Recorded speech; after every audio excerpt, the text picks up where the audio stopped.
Jasmine from TikTok asks, what do I do when I can't afford the lease after 1 year? Great question. You want to do an equity assessment, see if you can sell it.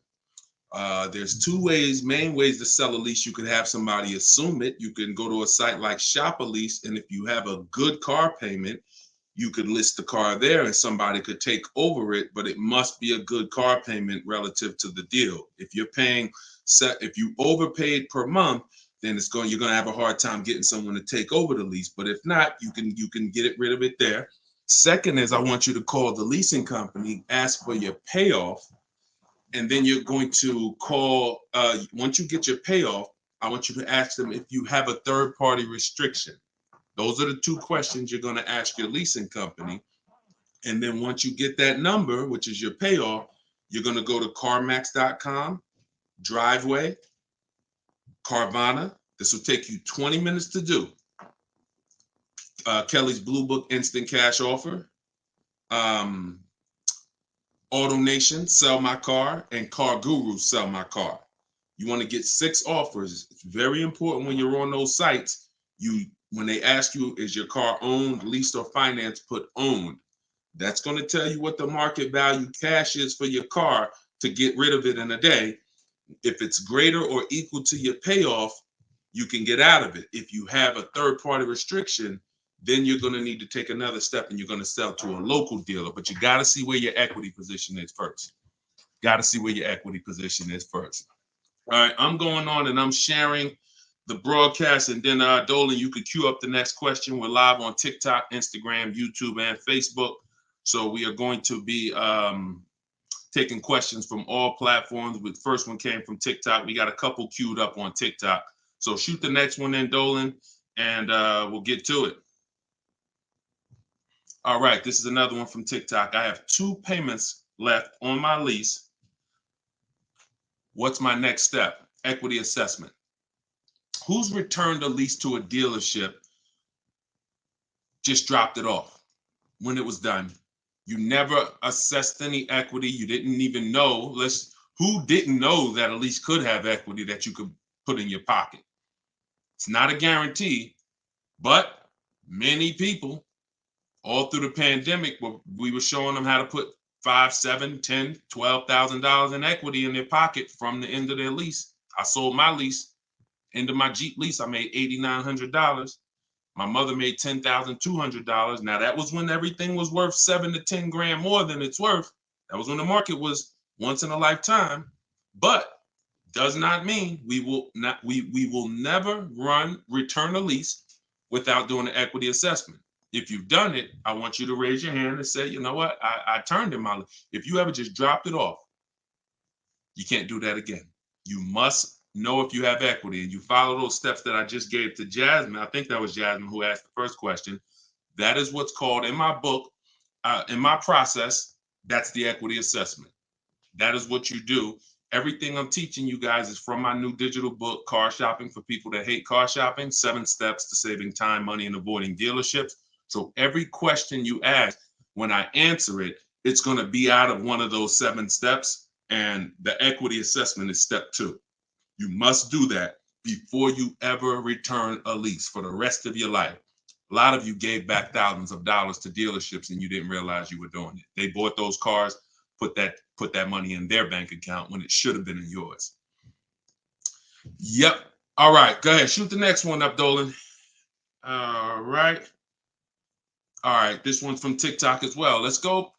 Facebook, type your questions in. YouTube, type your questions in. Instagram, type them in so we can get to you guys. Another one from TikTok. Thinking of trading a car for a newer model. Should I keep the car and just get the new one?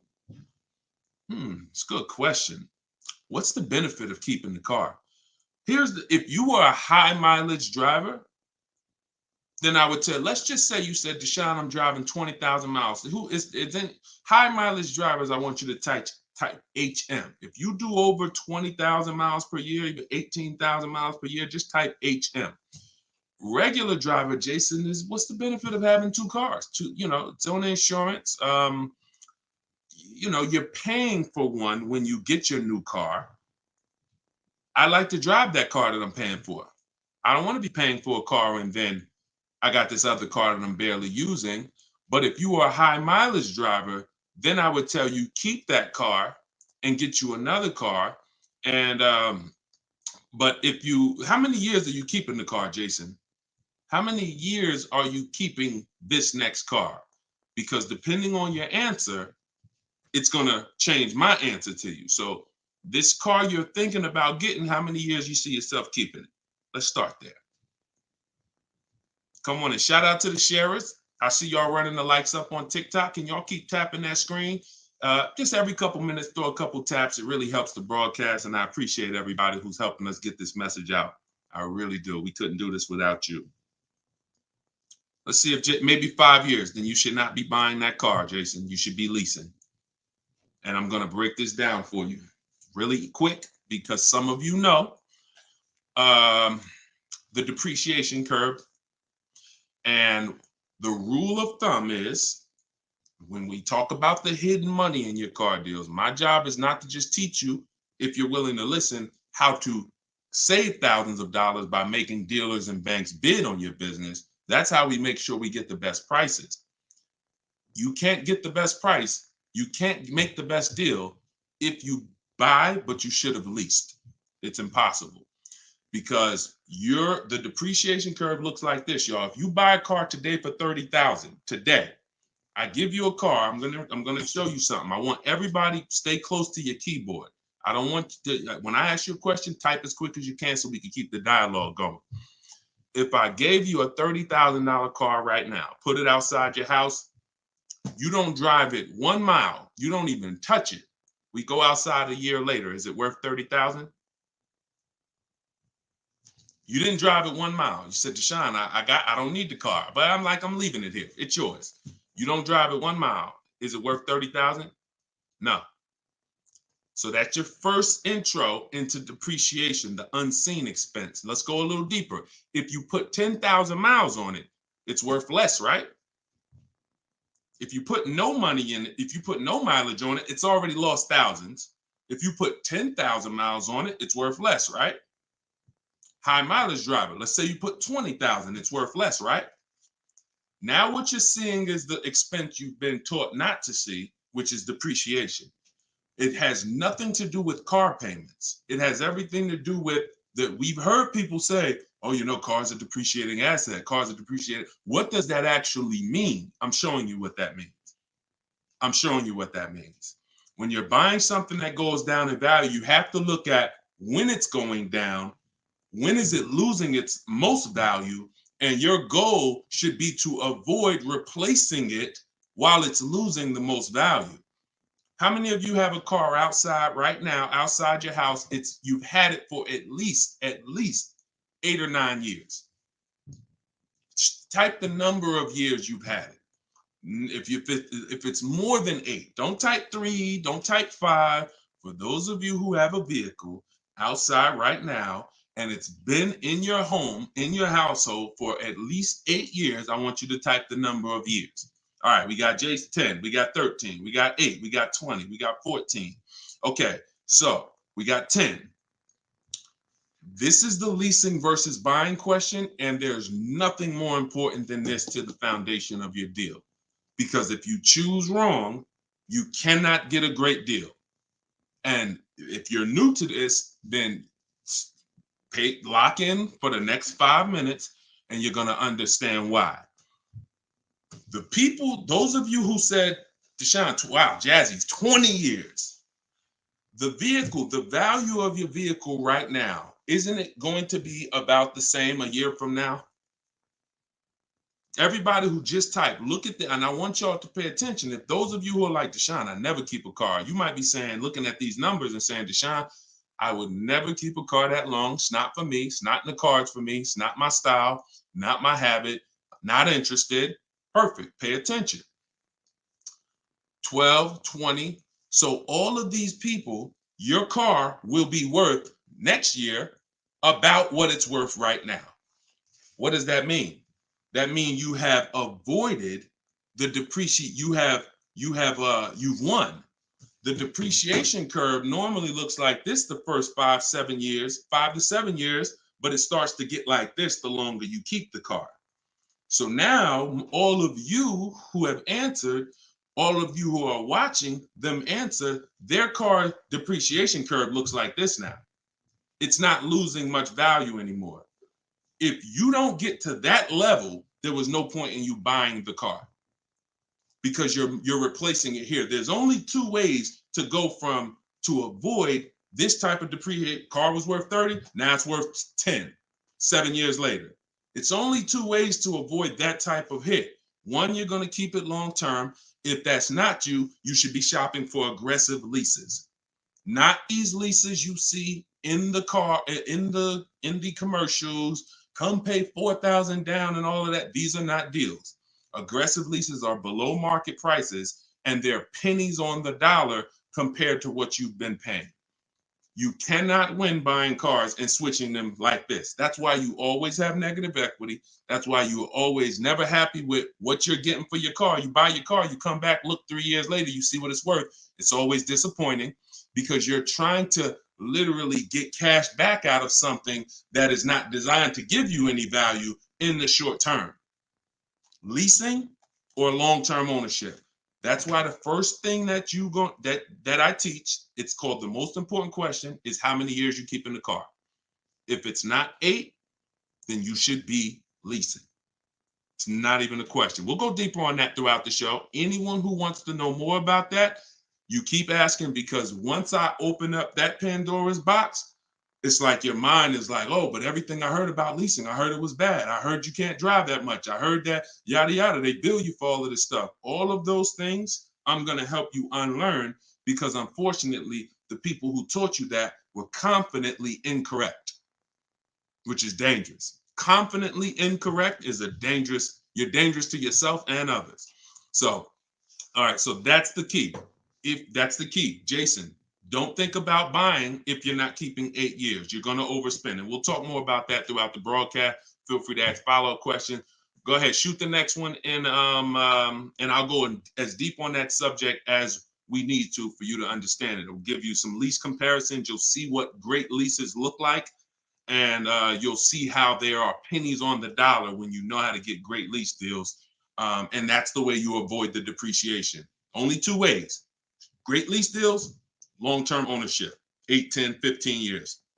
That's it. 2, 3, 4, 5 years, you can't avoid the depreciation buying. You just can't. You're going to lose thousands every time. Go ahead, shoot the next one up, Dolan.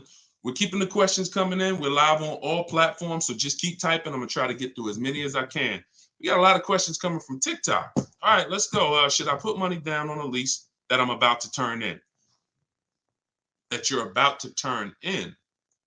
I'm gonna assume you meant, should I put money down on the lease that you're about to get? So check it out. Here's how you shop all your lease deals from now on. There's one thing that I never want you to say again. It's really 2 things, but in this subject, the other thing is trade. This is down payment. I want you to eliminate the words down payment from your vocabulary because it's been used as an opportunity to get more money out of you. Who's ever went in, thought you were making a car deal, you thought you were going to put maybe $1,500 down, and then somewhere down the lines, these hidden things come like, oh, well, you got the taxes and fees, and then you end up putting more down than you thought you were going to. Has anybody, that ever happened to anybody? Hit the raise your hand emoji or just type me if you've experienced that. You thought you were going to be putting this down. You might have gotten to the finance office to sign the paperwork, and now you got to come up with another 500 or 1,000 or the taxes or the fees or whatever it is, right? So I spent 14 years in the car business. For those of you who don't know me, I've seen the way we call them the 80%. 80% of people shouldn't be in the car business. They're overpriced. They'll sell their grandmother the highest price car. It doesn't matter. They have no integrity, very little morals. We don't buy from them. What you need is to learn to avoid them, and you also need to learn to find the 20% who beats them all the time. So when you shop your car leases, you are always going to shop. You're no longer going to say down payment. You're going to say this: total out of pocket. Total out of pocket. See, total out of pocket means that's what I'm giving you and no more than that. You'll see the difference. Down payment can be, that's my down payment, but what about my taxes and what about, so that gets convoluted. When you start using, hey, I'm only doing this total out of pocket, it's hard for them to switch it up, especially when you're adamantly aware of what that means. This is all the money that I'm putting out of my pocket. You could also say do it signing, but total out of pocket is probably more of a universal term. You shop your leases with 12,000 miles. Now, who was taught they limit you on the lease miles? Who was taught they only give you 10,000 miles? Because this question from TikTok, the person's asking, should I put money down on a lease? So I want to tell you how you always want to shop your car deals with no money down. That's what's confusing you. What's confusing you is you don't, when they mix the down payment and start throwing monthly payments, you are now not aware of what you're truly paying for the car, what you're truly getting. And so this is why you use what I'm telling you, you shop my way. You're never going to shop with down payments. That doesn't mean we don't put down payments down, but we do not get offers and we're not out there shopping with down payment money. Okay? So, all right, I see it's happening to you, Fouché. So you're going to get your offers with first month's payment, total out of pocket, taxes and fees in the payment, 12,000 miles per year. Once you do that, I teach in my book, I have a new digital book. It's called Car Shopping for People That Hate Car Shopping, 7 Steps to Saving Time, Money, and Avoiding Dealerships. I teach a strategy called the 25 to 5. We're going to connect with 25 dealers. We're going to get 5 offers. We do not make a decision without at least 5 offers. Because once you see, thanks to everybody who's supporting the broadcast with the gifts, I appreciate that. Once you see how different the offers are, you're going to realize you're going to see how much money is in multiple offers. You must get 5 offers because 80% are overpriced. Don't try to change these people.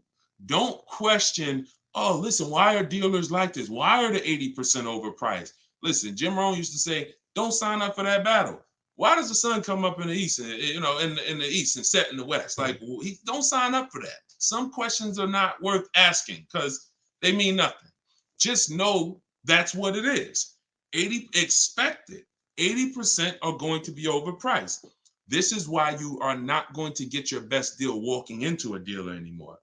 You're going to sit at home. You're going to decide what you want. We call that shopping, not buying. This is step 4 of my process. We have 7 steps.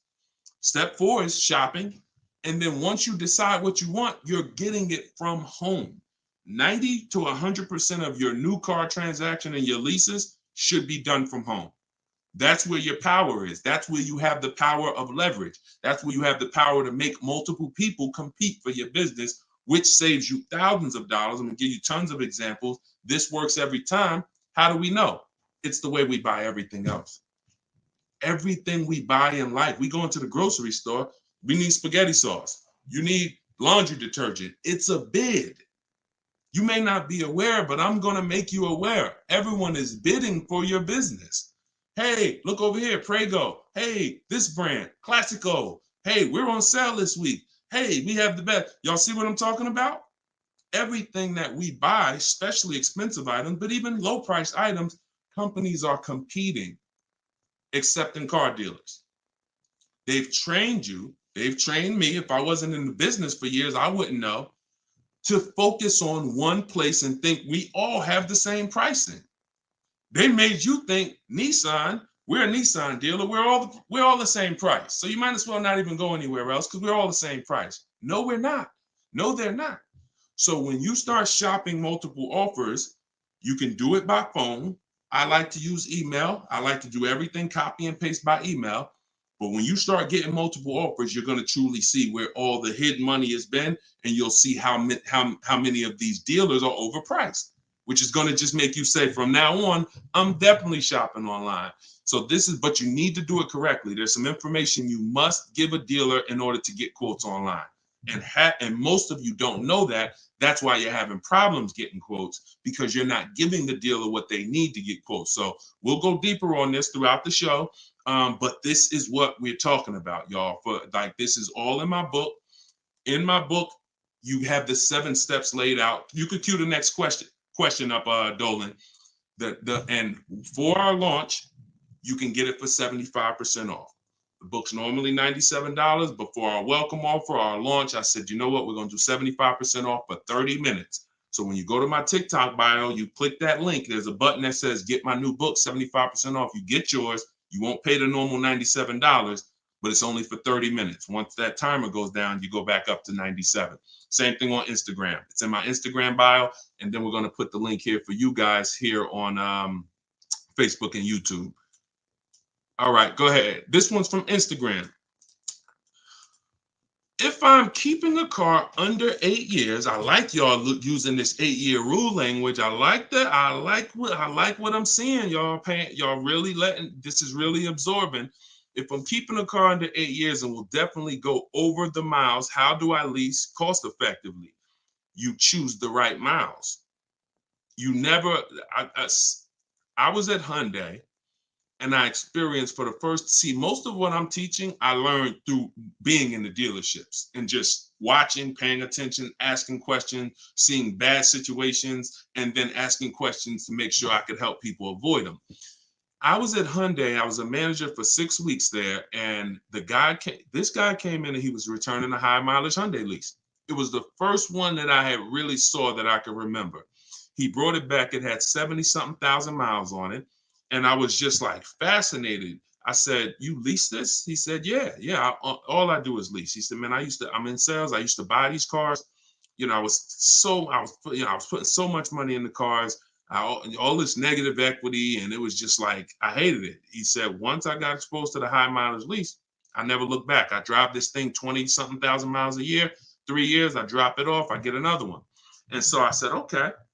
Because I had also experienced high mileage people coming back with lots of miles, but a lot of negative equity with it. Hey, Deshone, I'm looking to change this thing. How many miles you got on it? I got, 180. It's all highway. And then you look at what you owe, high mileage drivers. And I'm like, God, man, it's going to be hard because you got all this negative equity. So once he exposed me to that, I looked at his payment and I said, man, he's only paying a couple dollars more, $150, $200 more per month to have all the mileage.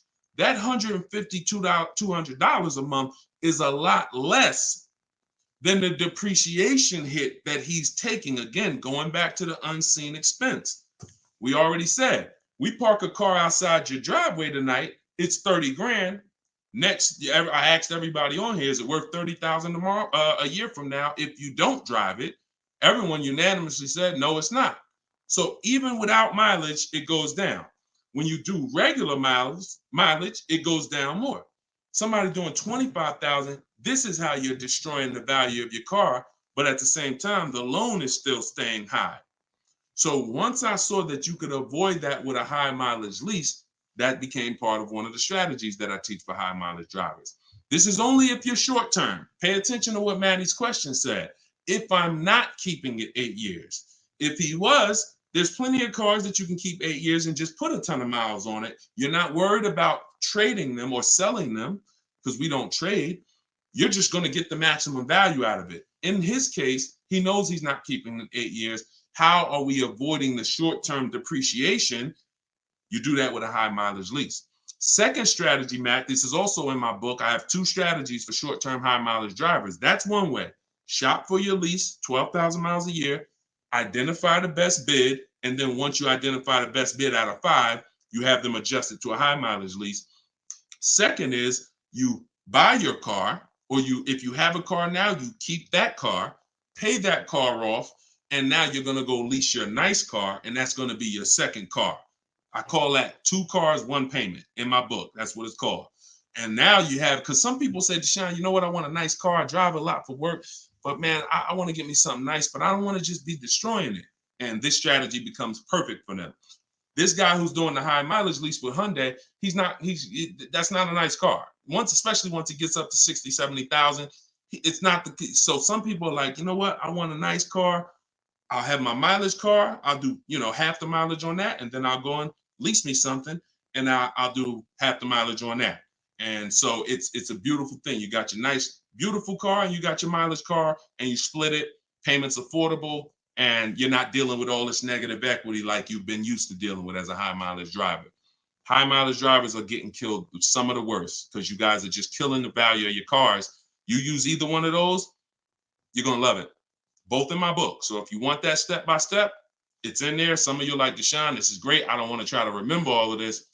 In my book, it's right there for you, laid out step by step. You can get it for 75% off in my TikTok bio or my Instagram bio, or just scan the QR code on the screen, or go to deshonesbook.com. Either way, get your 75% off. Okay, shoot the next one up. That was a great question, man. Shoot the next one up. Let's get through as many as we can. This one's from Instagram. Would you recommend leasing business vehicles? Well, that's a question for your accountant. Whoever is going to be helping you benefit from having vehicles in your business name, that's the person you should be asking, which is most likely your accountant, whoever does your taxes. Here's what I can tell you, and I'll keep this very quick. Many people are putting cars in their business name with no business, or no business that requires a car. Be very careful.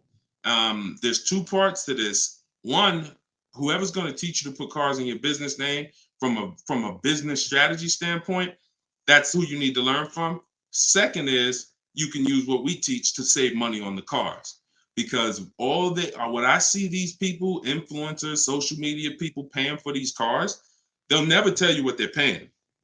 And they go and they re-up their cars like crazy because they need it for their brand. The money they are losing, most people can't afford to lose. But unfortunately, they're desperate. But get the strategies, get the structure. I used to have people all the time ask me, Deshone, do you teach Toro and all of these, I said, look, I don't, but you need two people. You need me, because I'm going to teach you how to buy the inventory at below market prices. You need the business person who's going to teach you how to legitimately do the business, inventory and all of that. Those are the two people that you need. And without both of them, you got some incomplete counsel. But be careful listening to these people, man. If you don't have a business and you wrote off thousands of dollars in business mileage or thousands of dollars in car payments and maintenance, I don't want to be around you when you get audited. And the sad part is, those people who told you this won't be around when you get audited, and you can't support that. Just be very careful when you we don't want a second wave of the PPP. You get a lot. Okay, that's it. We're not gonna beat a dead horse. Go ahead. Next question, Dolan. I think y'all get the point. Some videos were the worst videos to go viral. Did so much damage, still doing damage. Okay, TikTok. This one's from TikTok. Facebook, YouTube. Keep typing. We're not seeing many questions from you today. Do you recommend leasing over purchasing? So you missed what we talked about. I recommend you go back, watch the begin. See, there is no leasing or purchase. There is no either or. It's based on how many years I'm keeping the car, I should be leasing. There is no either or. When you lease, you are not keeping your car, and you are avoiding short-term depreciation, paying pennies on the dollar for brand new cars. That's not going and paying what they have advertised, or walking in a dealership and say, hey, work me up a lease deal. That is not what I'm talking about. When you add up the payments from doing that, you're going to see you overpaid. You probably broke the 1.5% rule, and you paid too much for a car you're giving back in 3 years. What I'm talking about is aggressive lease deals. Look at this. Give you an example. I'll give you an example right here. So, and this one, I love to use her because she was in the middle of the pandemic. Middle of the pandemic, people were out here buying Kia Tellurides for just $5,000, $10,000 over sticker. Bonita got hers in 2020. She got a 2023 Kia Telluride, put $600 down, and that was her car payment every month for 3 years, $600 on a almost $47,000 Telluride. Why is this so important? Some of you know, you may have seen the video, how much is every $5,000 in a car purchase price? How much is that per month on a loan? Every $5,000 is how much per month. So we're going to compare Bonita's incredible lease deal she got to someone who bought this same vehicle. to show you that if you should have bought, but you if you should have leased, but you bought, there's no way to win. It's over. $100. Good job. So that's clicking in. Ronald, great. $100. So whenever you look at a car, you look at a $10,000 car, your mind should automatically say that's $200 a month, 5-year loan. $20,000 car, $400 a month, 5-year loan. $45,000 car, which is about what Benita got, that's a $900 car payment. So there's people driving this car. We're not even taking into account the taxes and anything like that. That'll put it up probably about 40. Actually, put it about 50. For her truck was 46, taxes and fees, call it 50. It's about $1,000 car payment for 5 years. She's paying $600. This is why there's no comparison. And sometimes your mind may play tricks on you. Yeah, but it's more than that. Is it? If you and I both drive out the same lot, same exact vehicle, we're not putting any money into the deal. See, I want to make sure I keep you on track when neither one of them are putting any money into the deal. They're literally just going in, no down payment. All right, what's my deal look like? $600 a month, great lease. $1,000 a month, 5-year loan, no money down. So when we leave it the same, if I'm paying $1,000 and you're paying $600, is there any question of whether you're winning right now financially? Same vehicle. So as we drive, the only way you can eventually win, or I could eventually win if I bought, I'm paying $1,000, but I'm going to keep this vehicle long enough so in 10 years my Telluride is going to maybe worth $9,000. I kept it 10 years. It's worth $9,000 out there, but it's not losing value anymore. It's been in my household, and I was able to outlive the depreciation. So now I win.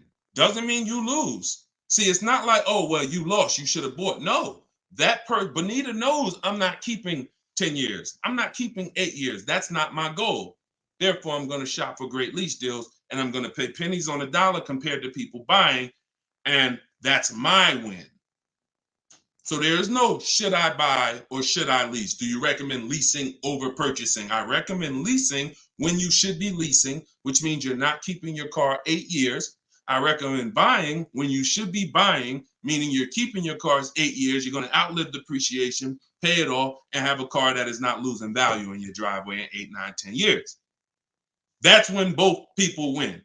And if you're stuck in the middle, then what I recommend is you get out of stuck in the middle because you're losing tons of money.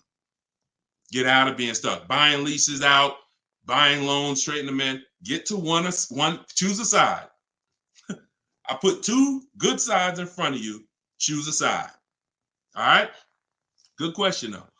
Go ahead, Dolan, cue the next one up. This was good, man. Wait, let me make sure. I'm trying to make sure I'm sharing all of this. Shout out to the sharers. Everybody getting value out of this? Type $ if you're getting value out of the show. This is what we do. All right, go ahead. Shoot it up. All right. A lot of questions from TikTok today. YouTube, y'all, come on. Type the question. All right. Good to see you, Melody. I see. All right. When is it a good time to buy a car? Sashi, there's no good time. There's no bad time. Dealers have to make deals. See, I want you to not believe the marketing. What I want you to also do is I want you to pay attention when we do these shows. Pay attention to I don't want you shopping in an emergency situation unless it's an emergency. What does that mean? If your car was stolen, then it's an emergency. You got a couple days, no problem. You can use what's in my book. You can get bids. As long as you get multiple offers, you won't overpay. If you have your back against the wall, that's going to happen every now and then. Multiple offers is the key. If anybody had to go buy a TV right now, I said, look, you got 48 hours. You got to get a 100-inch TV, and you got to get a great deal on it. Is anybody worried about overpaying for the TV? Anybody on here? In 2024, is anybody worried? Dang, man, I only got, back in the days, it might have been like, oh, shoot, 48 hours. That might not be long enough. but you know where to go. Amazon.com, BestBuy.com, Walmart. I'm going to find the best deal on a TV. What I'm telling you is that's the same way you approach car buying. The more you do it the way you shop for everything else, the more you're going to see, oh, this is a lot easier. I'm in a lot more control. I eliminate buyer's remorse. So so even if your back is against the wall, if you're shopping, buying, you still should be getting multiple offers to make sure you're getting the lowest in the market. I'd say at least 5 because 80% are overpriced. Now, if you have time, then what you should be is in the market early. I teach something called 2 dates. The as soon as date, no later than date. As soon as date means soon as you can make a deal. Don't look at offers until you can make a deal. Don't entertain it's a waste of time. You might say, Deshone, I'm waiting to get this promotion at work in May. Then I'm a car shop. Should I look at deals now? Makes no sense. You can watch the market, but it makes no sense to entertain offers because you're not in a position. So as soon as you could accept an offer. Now that might be today. Then no later than date. That's the deadline. The gap in between that is your leverage. What does that mean? The ability to say no. See, you're about to start shopping in a way where you can say no, and the people that are walking into dealerships usually have put themselves in a position where they can't say no. So they're walking in saying things like, I need a car right now. My lease is up. If your lease is up, call, get a free extension. You shouldn't be shopping with your back against the wall. They're walking in saying things like, man, nobody has cars. That's because one dealer they walked in didn't have cars. Maybe they went to a second one, didn't have the color they want, and they're like, man, nobody has cars. They're broadcasting that energy, which is actually that's going to cost you. When car salesmen take it from me, I was in there every day of my life for 14 years. Not every day, we had days off, but when you say things, we're trained to hear them. No one has cars. That means the price just went up. If I have a car, you're going to pay more for it.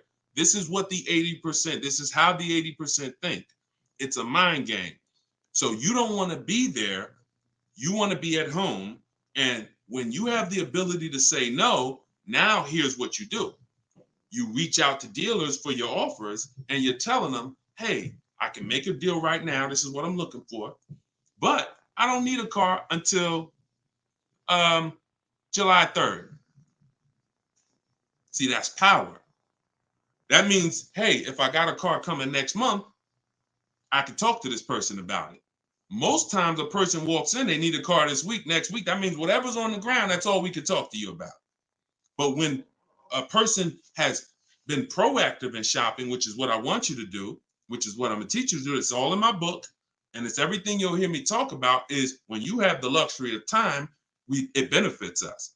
We make our contacts. A dealer might say, look, I don't have a car right now, but I got one coming in 6 weeks. Is that good for you? Yeah, give me an offer. Absolutely. Now, we don't talk. So I'm telling you, you could do it your way, which is call. I always say, ask for sales managers if you're trying to get offers online. If you're trying to get offers from home, we need at least 5. If you're going to do it my way, if you're going to get deals like Danielle and like the people you see me broadcasting the show, you get at least 5. Sometimes we get 10. I think somebody we showed the other day had 10 offers. So the point is, if you have the luxury of time, you want to use it. Don't be sitting here saying, man, I really can make a deal now or 3 months, but no one knows that. And then you wait until you only need to make a deal in a month. Now you start contacting dealers. You've given away some of your leverage. And if you're shopping for a used car, you can watch the market. When you start looking and you can see, man, I've been watching these cars for 45 days. I see the prices. When I first came, the low side of the market was like 26. Now I see that low side is about 24, 25. So these are things you can't do when you're shopping when you need a car. So there's no good time to buy a car because dealers want to make deals throughout the month. But there is a bad time if you've used up all your leverage. And if you've used up all your time, then you must do multiple offers or you're going to get killed. Sorry to say, there's no other way to say it. If you don't know how to shop multiple offers and you walk in needing a car in 2 days, you are going to overpay. So multiple offers is always the answer. All right. Go ahead, shoot the next one up, Dolan. Great question. This one's from YouTube. I'm only able to get a rental for delivery work. Is there any cons to this method? I don't really, okay, I think you rephrased it. Is there a proper way to rent vehicles for work, or is it fixed market and there's no way to save money? Absolutely not. Renting is going to be way too expensive compared to, this is why when people say, who's heard leasing is like renting? Who's heard that? Type the raise your hand emoji or type me if you've heard leasing is like renting. It's one of the most ignorant statements that, there's a lot of ignorant statements made about leasing, but that's one of them. Renting is expensive. Renting, you don't get a lot for your money. It's usually a short-term thing, 1 day, 1 week. You know, maybe if you had an accident, cars total 30 days. It's not meant to be long-term. So what I would tell you is if you were renting a vehicle, I would tell you try to go on Turo, try to find somebody who's willing to rent to you, possibly on a long-term basis where it's not going to be as expensive. Because I'm guessing if you're renting, there's a particular reason for that. But the money you're going to pay in renting, you should probably put some of it to the side, try to get you a car, cash, Facebook Marketplace, something to get out of that cycle and start to rebuild. In my book, I have a strategy of plan B, plan C for bad credit, where, you know, you can talk about cash, you can talk about buy here, pay here, even buy here, pay here, if done right, is better than renting. When I was 20, my first car, my second car, actually, my first one was a $500 car. And after I got a buy here, pay here Chevrolet Cavalier. It was, I put $1,500 down. I paid $50, I think, a week. And I paid off the car in a couple months. That car lasted me 6 years.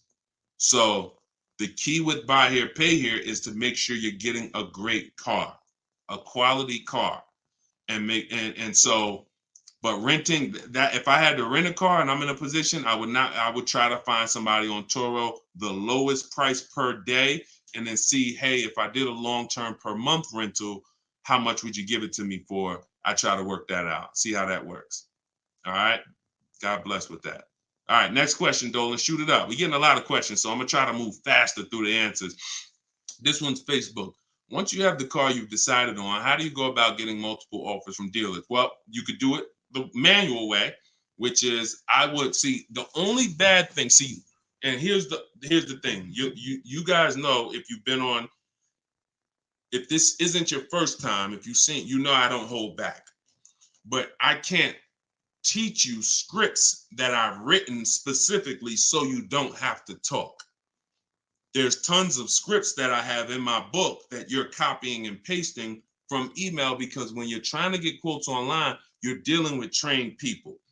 And unfortunately, those trained salespeople are dealing with untrained customers that are not giving them what they need, not giving them the information. So 9 times out of 10, they assume anyone online doesn't really know how to shop online. They're defensive and they're not even going to give me what I need to make them an offer. That's why I keep trying to get them to come in. So when we do our copy and paste, we're giving them what we need. And that's the only reason I say I can't explain that to you. The only way to use that, like, all right, there's scripts for everything. There's 3 levels of contact when we're contacting online. This is my 25 to 5 strategy. You're using this for new cars and leases, not used cars. Different strategy for used cars. New cars and leases, you're using my 25 to 5 in the book. And what that is 3 contacts. First, we got to let the dealers know what we want. We contact 25 dealers online with a copy and paste template, tell them what we want. We need to tell them what we want. We need to tell them what our deadline is as soon as we can buy a car, which would be today, because we don't contact if we can't buy today, and then our deadline. And now you're going to have responses. Hey, when can you come in? Hey, when can I? Hey, when can we have a phone call? Hey, whatever. So because I used those scripts, I was able to write responses. I had to use those same scripts. Hey, Mrs. James, thanks for the inquiry. Hey, when we have I'd love to help you with this. I have a car. What would be better for you for us to talk? 1 p.m. or 4 this evening? I had to use those scripts, so I was able to write the responses to them. So we copy and paste. Now, the key is Whether you're doing it that way or whether you're calling, the first key is, do you even have a vehicle I'm interested in that matches what I want? So in that initial contact, we're telling them exactly what we want. Color choices. Hey, I'm open to black, blue, gray. I'm open to a sport model or a touring model. I'm open to this. Like, this is what I like. You have to tell them that, or there's no way for them to search the inventory and get you and even see if there's a match here. So once we do that, that's your first thing. Do you have a car? Now, the benefit of doing the 25 to 5 is we're shopping out of 25 dealers' inventories. So we're giving ourselves the absolute best shot of finding something where we don't really deal with, oh, I went to this dealer, they didn't have a color I want, they didn't have the trim I want. If we contact 25 dealers and there's no inventory, that means they're either in between model years, which means, okay, maybe the 24s got sold out, 25s haven't come in yet, we're on that bridge, or it's a rare car, hasn't come in yet, or it's a very rare car. See, that's different than you believing the car is rare because you visited one or two dealers. Once we contact 25, if the color, we're reaching out for a pink one and the dealer is saying, hey, we don't really have that color, that's when we know. So shopping out of 25 dealers, we get the best shot. We're trying to find who has a car. Second thing we're going to do now is we need to send a quote request. When we send our quote request, we're telling them what we want. If we're buying, we're looking for all cash price because we're not doing taxes. We want a bottom line price, and we're getting that from at least 5 to 7 dealers. Because when you shop correctly, remember this: when you truly have shopped multiple offers correctly, you're going to see at least a $3,000 to $5,000 difference from your lowest offer to your best offer. I've been working with people around the country. We're 2 million followers. We have 1,700 people we've worked with personally since 2021. That is the consensus. 3,000 to 5,000 bare minimum. And in fact, some of you who are looking for higher price cars, you look at somebody like Kimberly. Kimberly used multiple offers. Her Maserati she was shopping for, she picked it up a little while ago, $86,961 vehicle.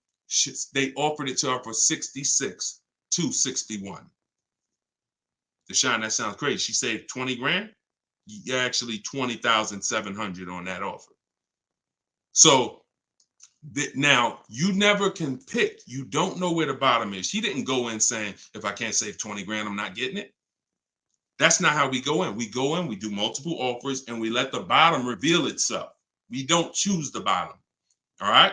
So once we do that, we're getting our quotes, and there's going to be a lot of people who try to stop that. Hey, we only do business in person. When can you come in? So you need scripts to respond to all that if you're going to do it fast and shop like we shop, 60 minutes, 90 minutes. But if you're going to do it manually, then you can call sales. You can ask for sales managers and try to get them that way. But do not make a decision before you see at least 5 offers. 5 to 7 offers. Nobody who's listening to me will ever buy a car without seeing 5 to 7 offers, new cars and leases. Never. Too much money at stake. All right. So that's how we do it, Damon. That's the intro. And that's the only reason why I can't go deep on my 25 to 5, because it's totally internet based. We do it 60 minutes. So everyone who's like, Deshone, I want to use that. It's in my new digital book, Car Shopping for People That Hate Car Shopping. You can download it in my TikTok bio. You get it for 75% off as part of our launch. And it'll be in your inbox in 5 minutes. Same thing with Instagram. Go to my Instagram bio. You got 30 minutes before it goes back up to $97. Get your 75% off. And I'll post a link. Cue the next question up, Dolan. I'll post a link again for you guys here on YouTube and Facebook. Here's the emergency link.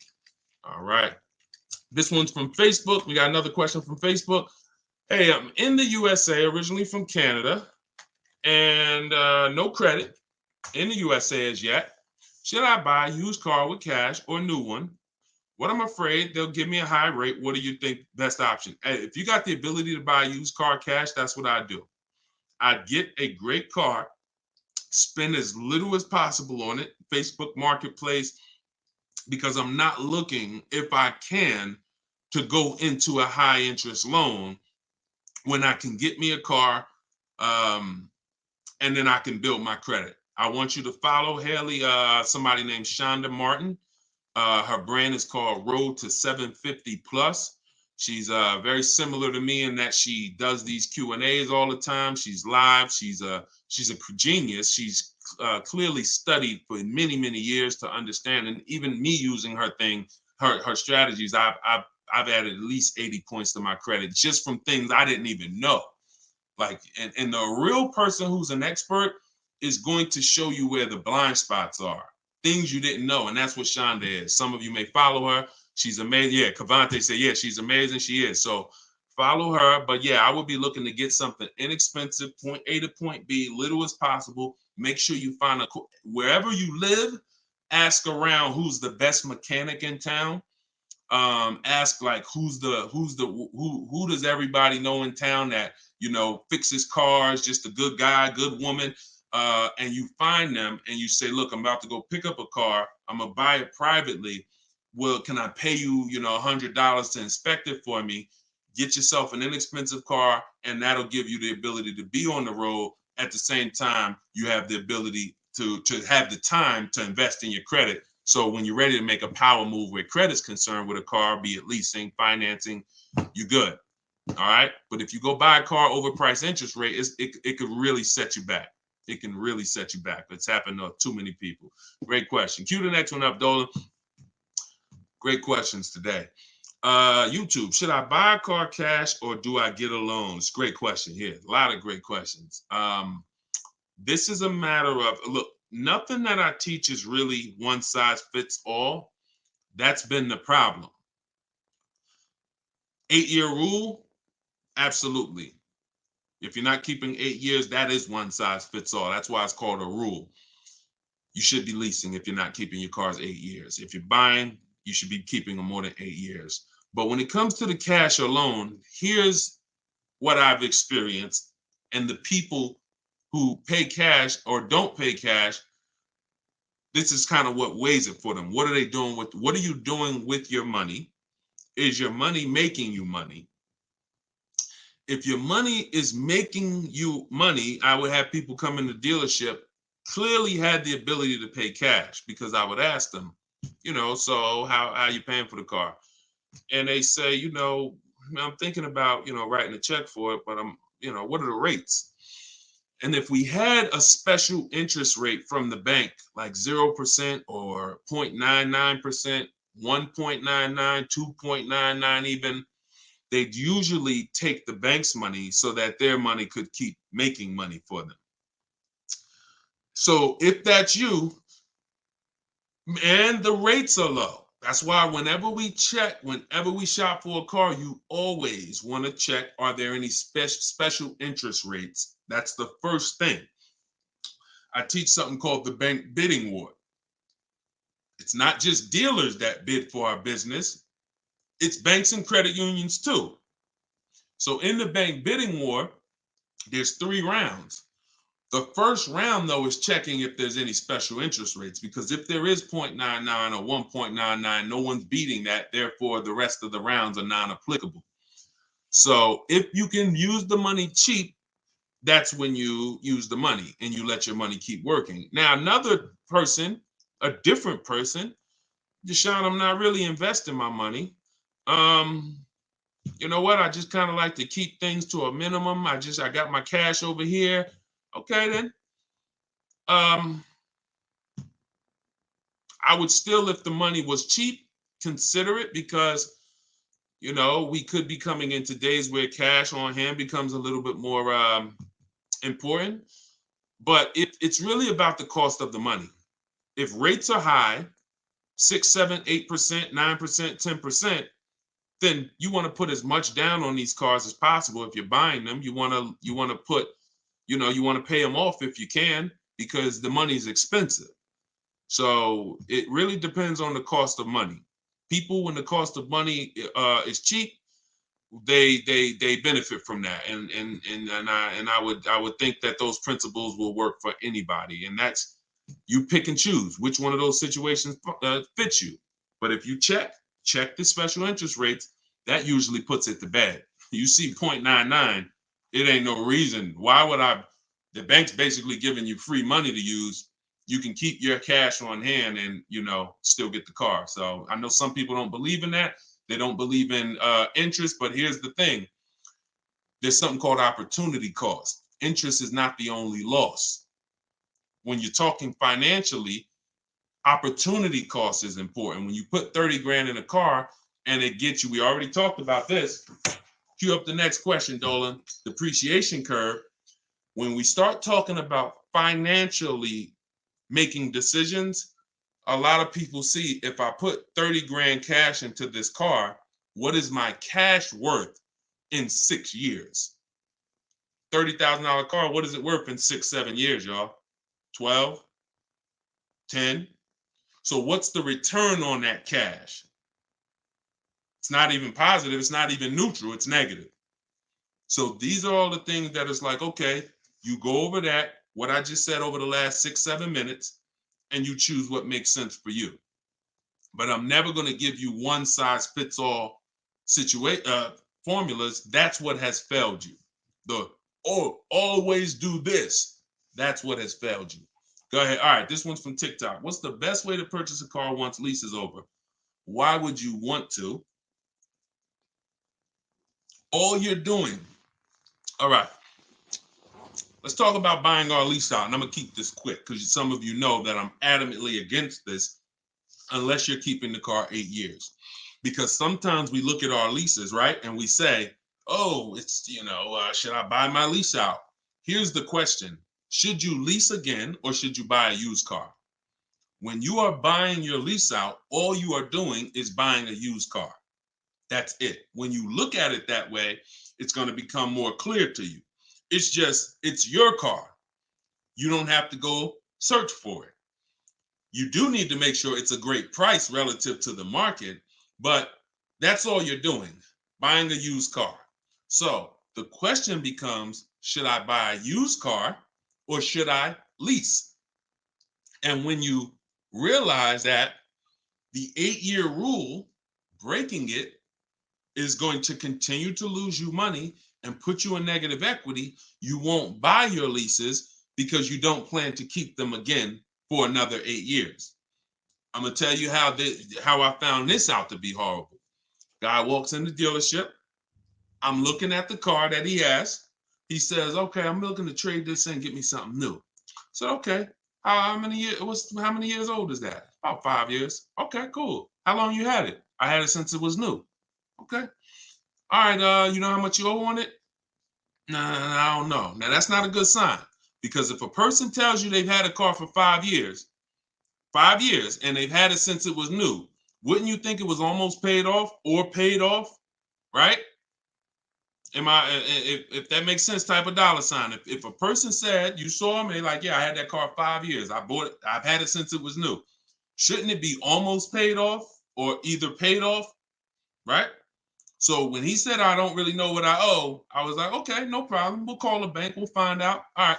So I have the used car manager look at his because everyone who's in this position, I'm going to tell them about leasing. So I'm looking forward to that because once I tell them about leasing and I show them the numbers and like, hey, you keep trading these cars, look how much you're going to save. And some people will come in and their car was paid off. And I'm like, good thing is whatever that car is worth, you're going to get all that back. You're not putting it into your deal and using most of it as a down payment. So I've literally changed people from financing or buying to a lease, giving them a check back for their whole car that they was coming to use as a trade. And they get a check for $12,000. And then they leave with a lease with no money down or little down. And they're like, yo, this is great. So I'm thinking I'm about to lay this out for him. And so used car manager goes, looks at his car, may say like, okay, I think the car's probably worth about 18. Okay, perfect. So let me call the bank, find out what he owes. Hey, how are you? I'm calling for Mr. Johnson here. Yeah, he's interested in replacing his car. We need his payoff. Okay, the payoff is $18,000. Wait a minute. How the heck is the payoff $18,000? Hey, Mr. Johnson, they're saying you still owe $18,000. Dang, it's that much? Yeah, I didn't know it was that much. Wait, I thought you said you had the car since it was new. Yeah, I did. You know what happened? We leased it for 3 years, and then we had bought it when we bought it after the lease. That's how I learned how bad this was.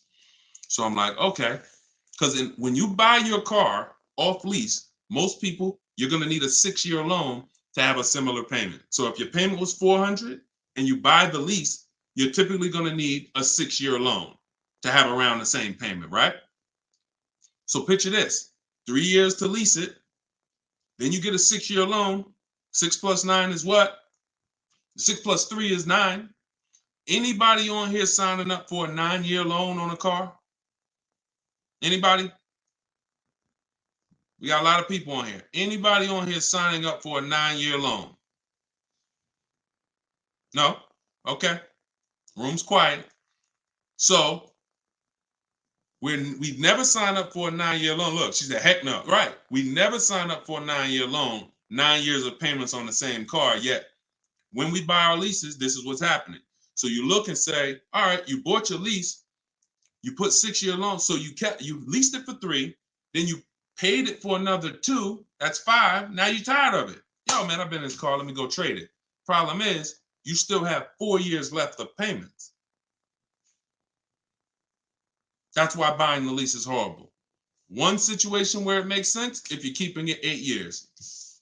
That's it. If you're going to keep it another 8 years from the day you buy it, then potentially go ahead. Because all it is again, buying a used car. If you said to Sean, should I buy a used car or lease? How many years you keeping it? I'm keeping 8, 9. Buy the used car. Don't lease. So preaching the truth. Thank you, Kevin. I'm glad, man. And hopefully these stories will stick in your head. So when you encounter these situations, you know, when someone says to you, hell, man, I'm thinking about buying a lease, you'll never forget the story. So this has nothing to do with getting the best deals. This has everything to do with with having the best deal structure. So I'm glad that clicked. Go ahead, shoot the next one up, Dolan. Oh, I see we already been on for. All right. We'll do a couple more. I'm trying to get through them as quick as possible. Y'all, if y'all like Deshone, I love to know everything you teach of how you shop for cars. Everything I teach is in a step-by-step way. In my digital book, Car Shopping for People That Hate Car Shopping, 7 Steps to Saving Time, Money, and Avoiding Dealerships. Everything we do is a bid. We're buying cars and leasing cars in 90 minutes, 60 minutes. When you get good, you'll be able to do this in like 45, 60 minutes. You never spend more than 30 minutes in a car dealership. You're at home. You're the prize. You're getting bids. You're no longer negotiating one-to-one where you're in a losing position. When you're getting bids, you're in the winner's position. So you can get your book for 75% off as part of our launch. So we want to do 75% off. It's normally $97. In my TikTok bio, you can grab yours. It'll be in your inbox. And some people say, before I get to this next question, Deshone, is it in print? There's a lot of reasons when you use it, you'll see there's no way this book could have been printed. One, things change. Vroom was one of the companies that we used to use for bidding. Vroom's out of business. If we had 100,000 books out there in your houses that you all paid for, now it's like, okay, what do we do, y'all? That's obsolete. Now that's when you hear people say, hey, you need volume 2. I know just 6 months ago that I asked you and told you that I was going to solve your problem with volume 1, but that's no good anymore. Volume 2, get it today. We're not doing that.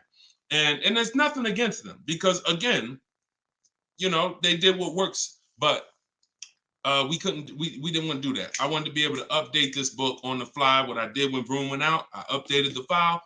Everyone's book was updated. And there's also links in there. There's links to videos. Like I said earlier, you have my scripts in there. That was all stuff. You're going to be copy and pasting this. There's no way I could have did that in a physical book at all. All right. What do you think of swap a lease? If you can get a great lease deal, absolutely. Absolutely.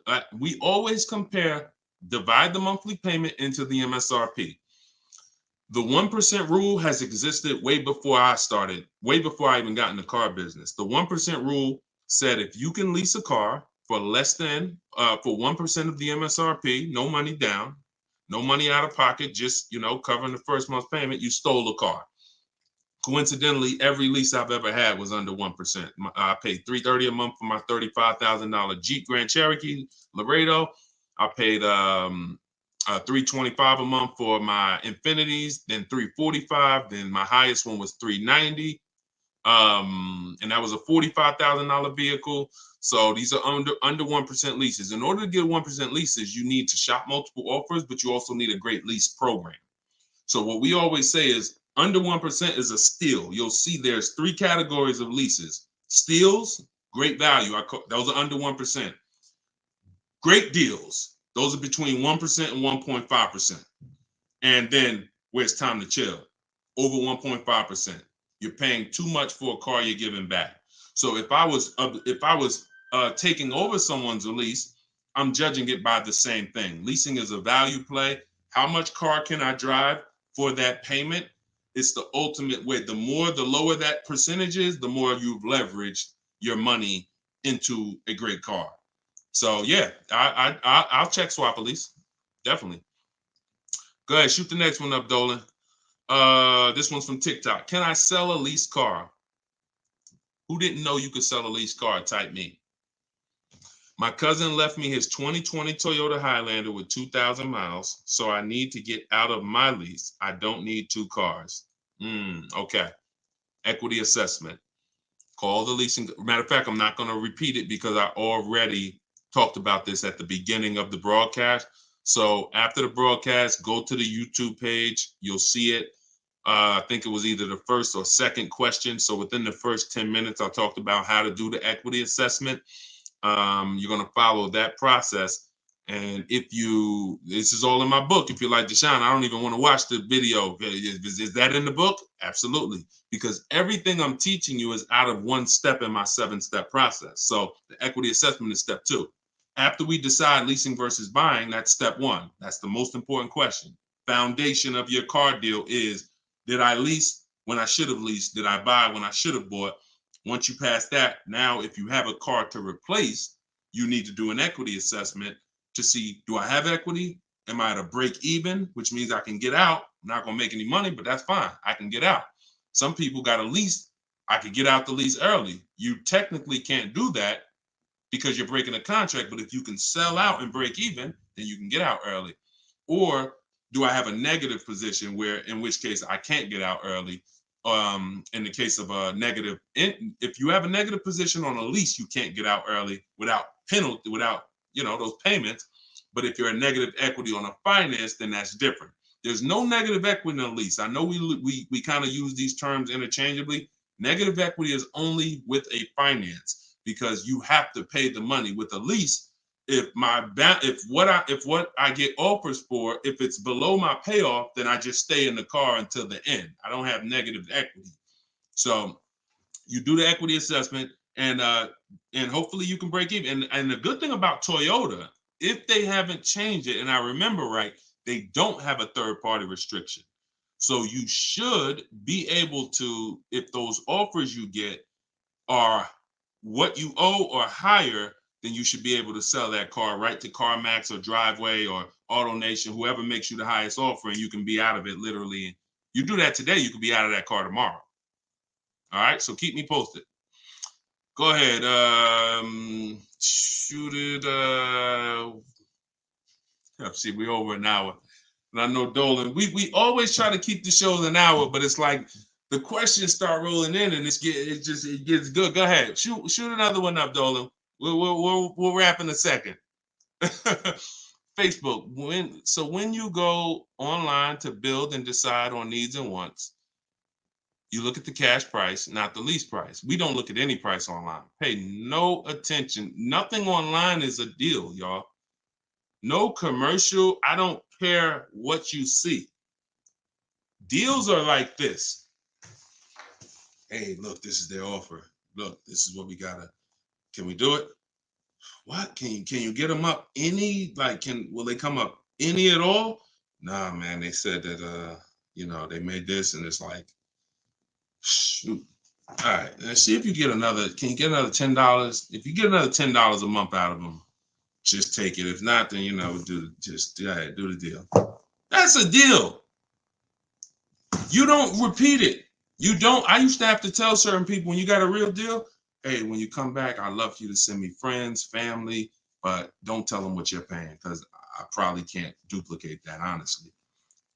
That's a deal. The whole opposite is what they advertise to you. Deals are not advertised. Deals are when a dealer makes little to no money. Little to no money. That's a below market deal. If they're putting something on a commercial, that means the dealer doesn't mind if 80 people come in and get that offer this month. You have the money down? Yeah, I want to pay the $460 a month. Okay. You have the money down?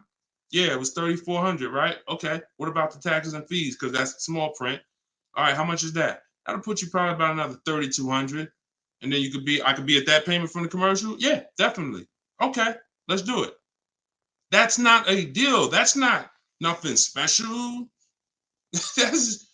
We didn't mind making that. Come on, if that's what you want.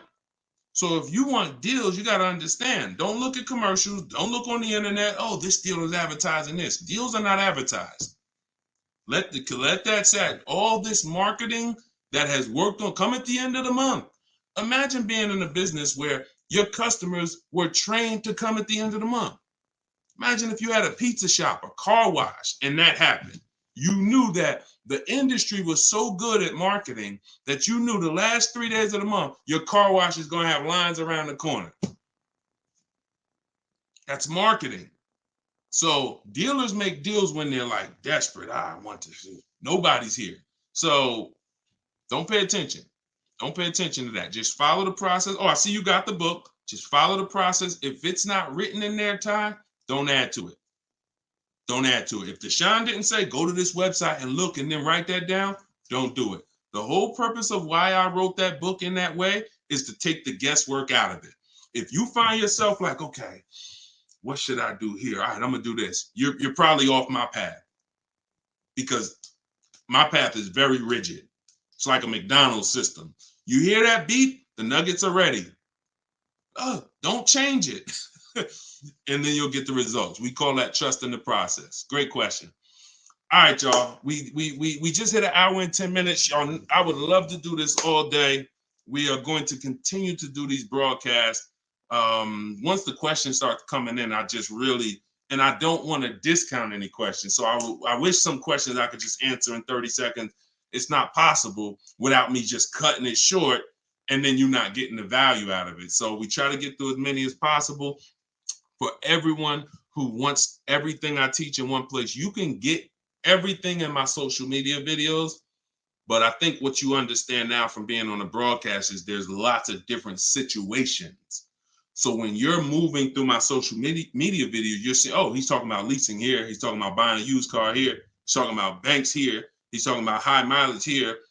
All right, that means I got to try to piece this together myself. Same thing with the broadcast here. If you're like Deshone, I want everything in one spot, step by step. It's all in there. Leasing's in there. The high mileage paths are in there. The new car purchase paths are in there. Used car purchase paths are in there. And step 7 of my book is delivery. So you shouldn't be thinking, oh, I'm going to read the whole book, then I'll start shopping. No, it's action guides. It's essentially a big checklist. Do this, do this. By the time you get to step 7, you should be picking up your car or getting ready to have it delivered.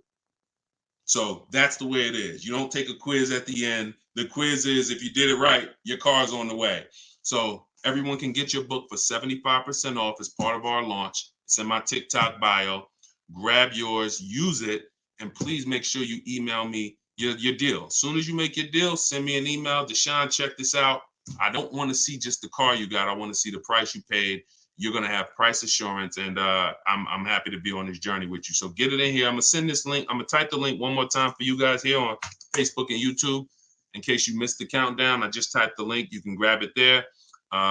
TikTok, Instagram, it's in my bio. Click that website and then click that button that says 75% off. So until then, thank you, Ty. Great questions today. Great questions. All the questions were good. And I'll see y'all on the next broadcast. We'll keep this going. God bless y'all.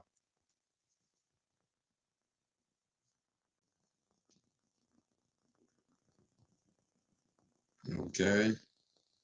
All right. So Dolan, I got my man Dolan. He's going to be bringing in the questions from all the platforms. Dolan, can you bring in Royal King's question first? What is the ideal car payment price?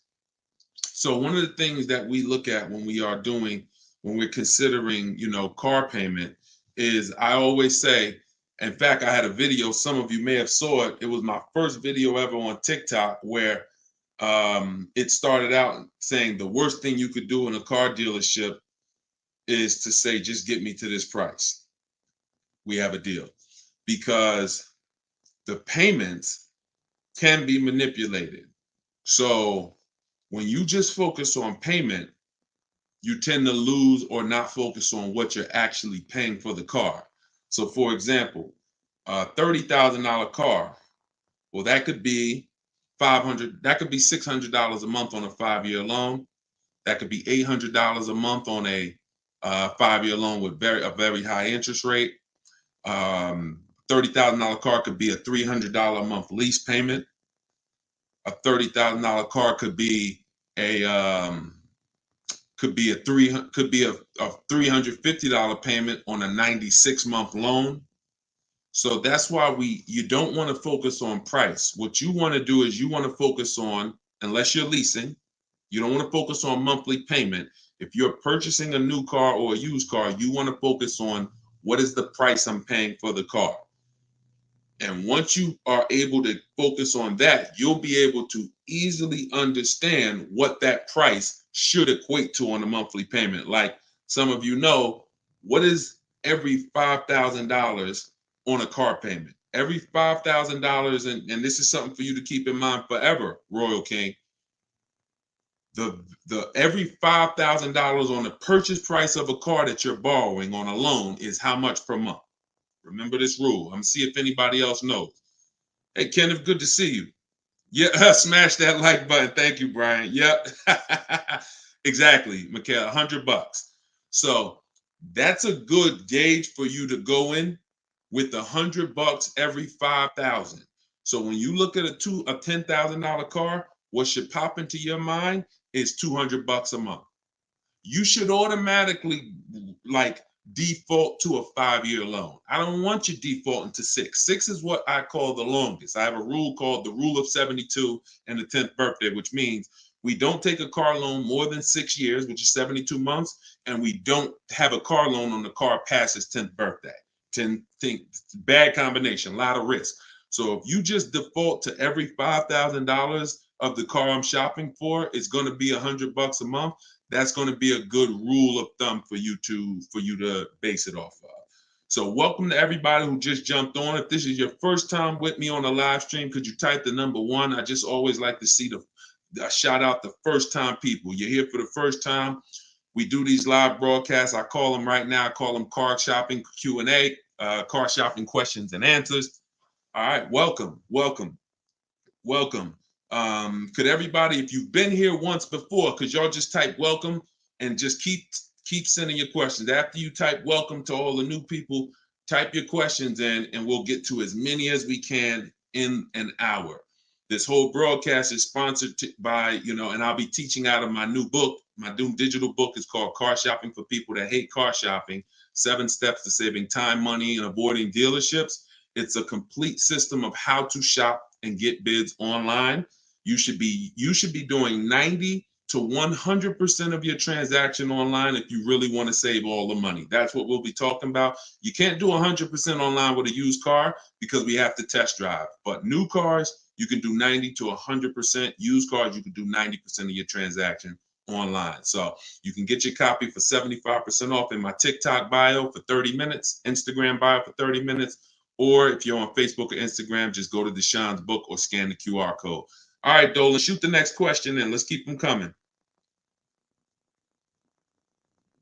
Just tag. All right, this one's from YouTube. Can you explain to me, once I pick a vehicle, how do I get the best lease rate? Well, different dealerships, same manufacturers, have different lease rates. Very good question. Every dealership is different, unless there's sometimes price fixing by buying multiple dealerships in the same area.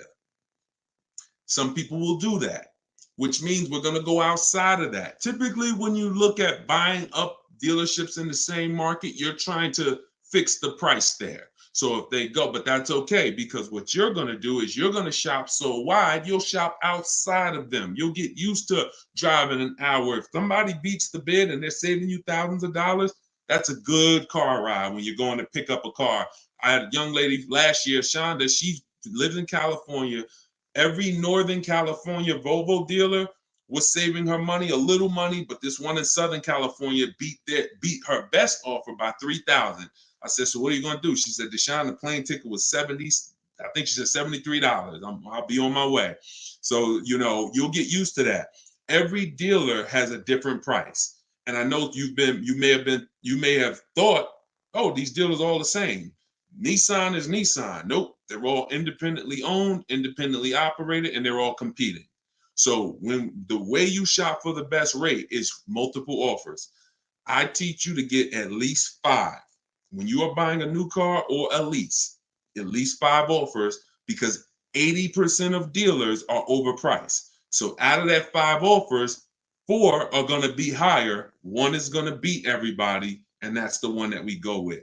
I have a system I use called the 25 to 5. I teach this. It's in my book, where we connect with 25 dealers online to get 5 offers. You can do it manually. You can call and ask for sales managers, and you can run your scenario past them, and you can get an offer from them.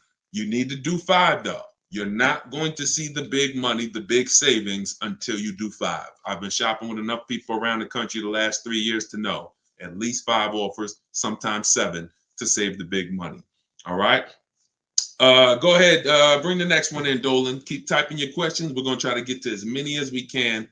And for those of you who don't know me, my name is Deshone. I go by Deshone the Auto Advisor. I spent 14 years in the car business. I left in 2020, 5 years with Mercedes, 5 years in General Motors. You know, I say that in most of my videos. And now I spend time educating the public. We are hell-bent, you know, on getting the information to you to help you save money and help you save time. All right, shoot the next one in, Dolan. Let's roll.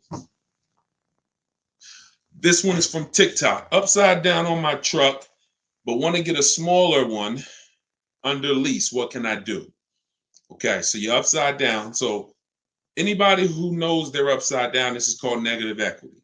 You owe more money on your car than it's worth. First thing you want to do is make sure that you've gotten the highest offers. There's 3 things that you can do with negative equity. If you're in a position where you owe more money on your car than it's worth, you have 3 options. 2 of them, you get a new car. 1 of them, you don't.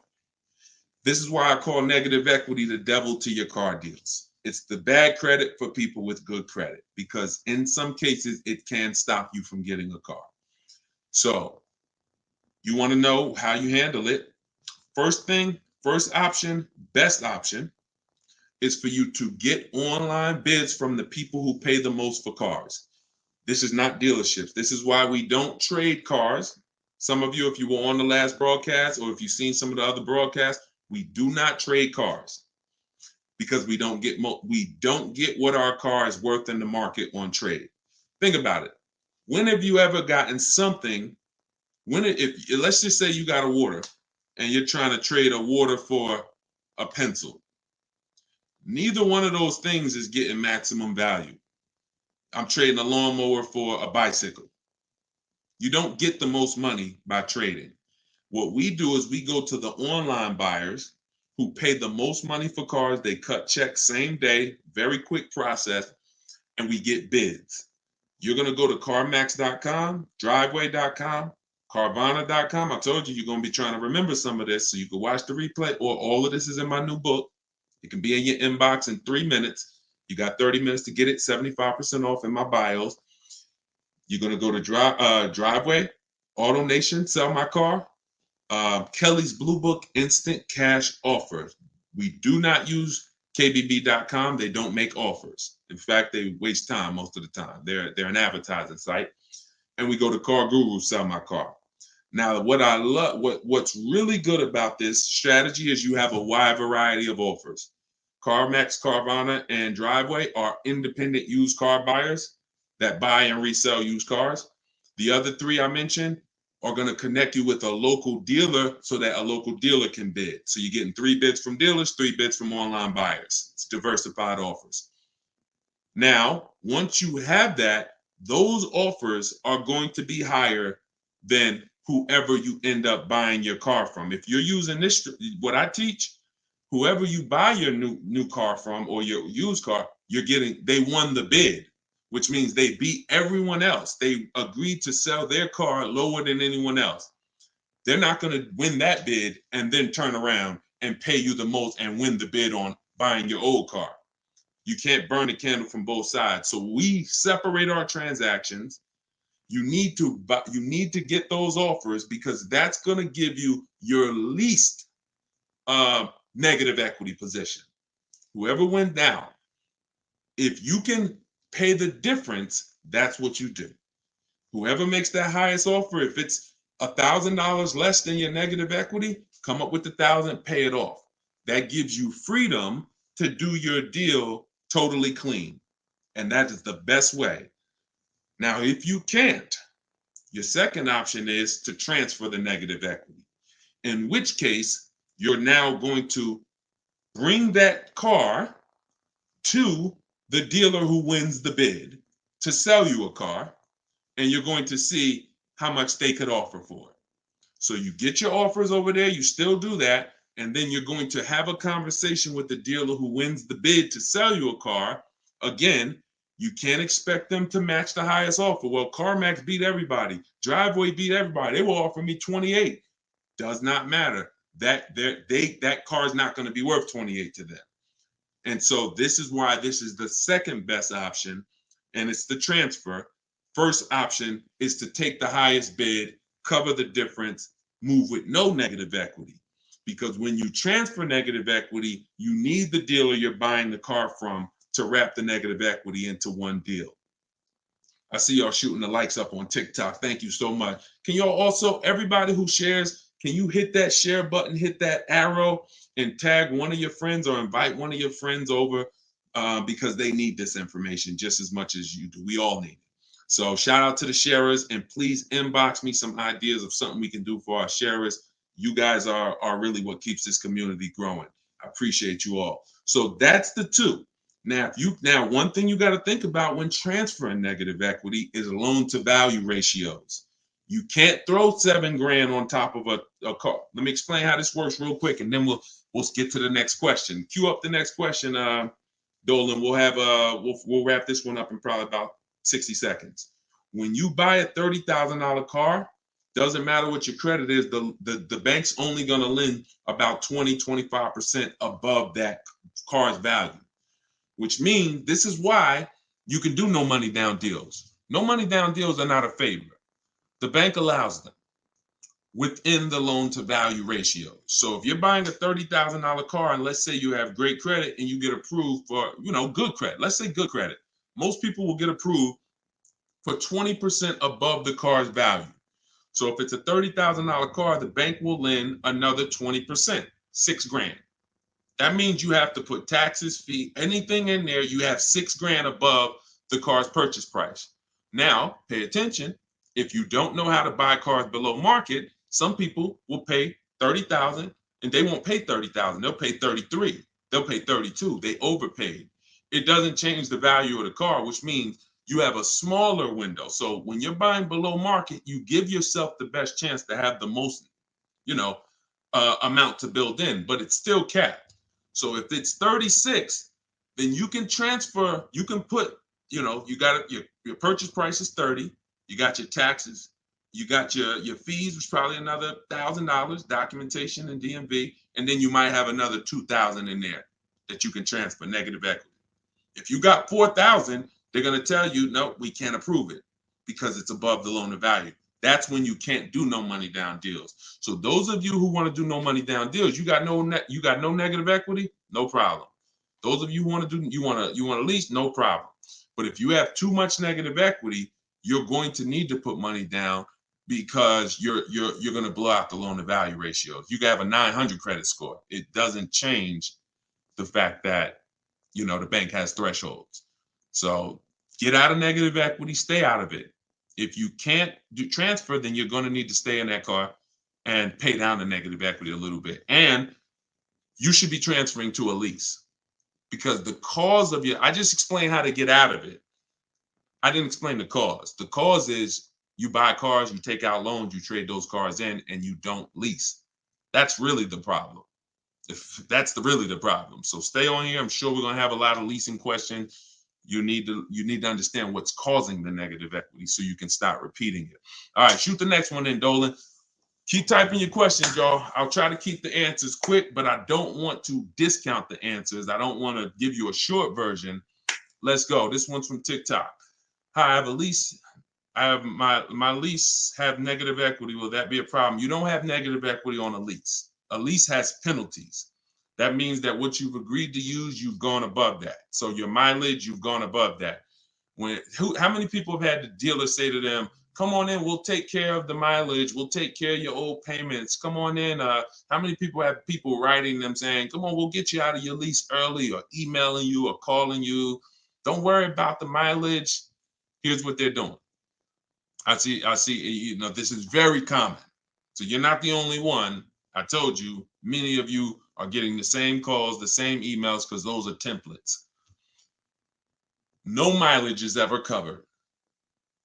If the car is purchased, which means they worked with your equity, we never let a dealer control our equity. That's the only time mileage and payments are forgiven totally. Car is purchased.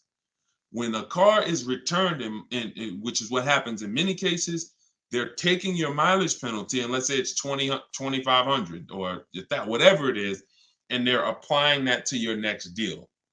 And so when you do that, you are essentially paying for your old car and your new car.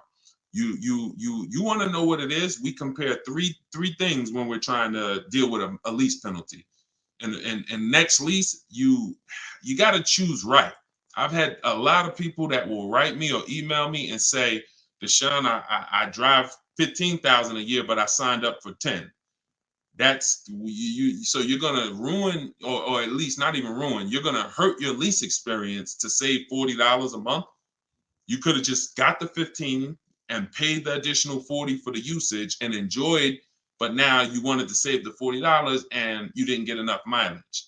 So don't blame the lease. When you hear people say this, oh, I got all these penalties, it's because you didn't customize your lease the way you were supposed to for your lifestyle.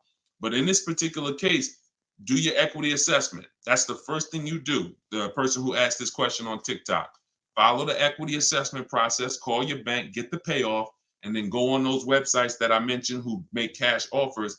If you have a lease, when you're doing your equity assessment, go to those websites. It's going to ask you, is the car owned, financed, or leased? You want to put owned. Don't choose leased. All right. It's not important. You just want to put owned, because you're going to ask your bank when you call, do you have a third party restriction?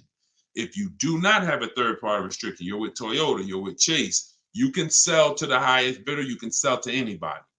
If you have a third party restriction, now you need to sell to a local dealership of the same brand to get your equity. But that's the first thing you do. If you got mileage penalties, if you got payment, do your equity assessment. Nothing more important than that as a first step. All right. Go ahead, Dolan, shoot the next one in. We're taking questions from YouTube, Facebook, TikTok, and Instagram. Go ahead, bring the next one in, Dolan. This one's from TikTok. All right, make sure, listen, bring some of those people in from YouTube and Facebook. We're doing a lot of TikTok. Does damage to a vehicle decrease the trade-in or cash value significantly? It does.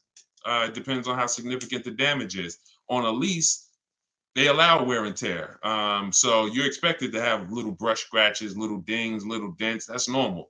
If it's damaged, that's like, a baseball size dent, or the tires are completely bald, that means you need new tires. Yes, these things affect your value, because whether you own a car or not, anything that'll make a person be like, oh, I got to put that money into that affects your value.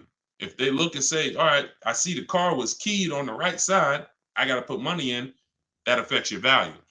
But I always say, don't repair anything that doesn't dramatically increase your value. Don't repair stuff where, all right, I could go and I could get these little nicks touched up. It'll cost me like $700. Those little nicks touched up will probably only increase your value of your car $700. So you're going to pay $700 to make $700. You make nothing by doing that. Now, if it's something that like that you can, like a big issue. I say this a lot. Those of you, if you have a transmission or an engine issue, it's much better to get the transmission, get the engine fixed, get the car in a good position, because you might spend $2,000 or $2,500 to get a rebuilt engine, but it increases the value of your vehicle by $5,000. Those are repairs that are worth making. Little stuff like that. But yeah, go ahead, shoot the next one in, Dolan. Okay, this one's from YouTube. Would you recommend new or used for a family with a current?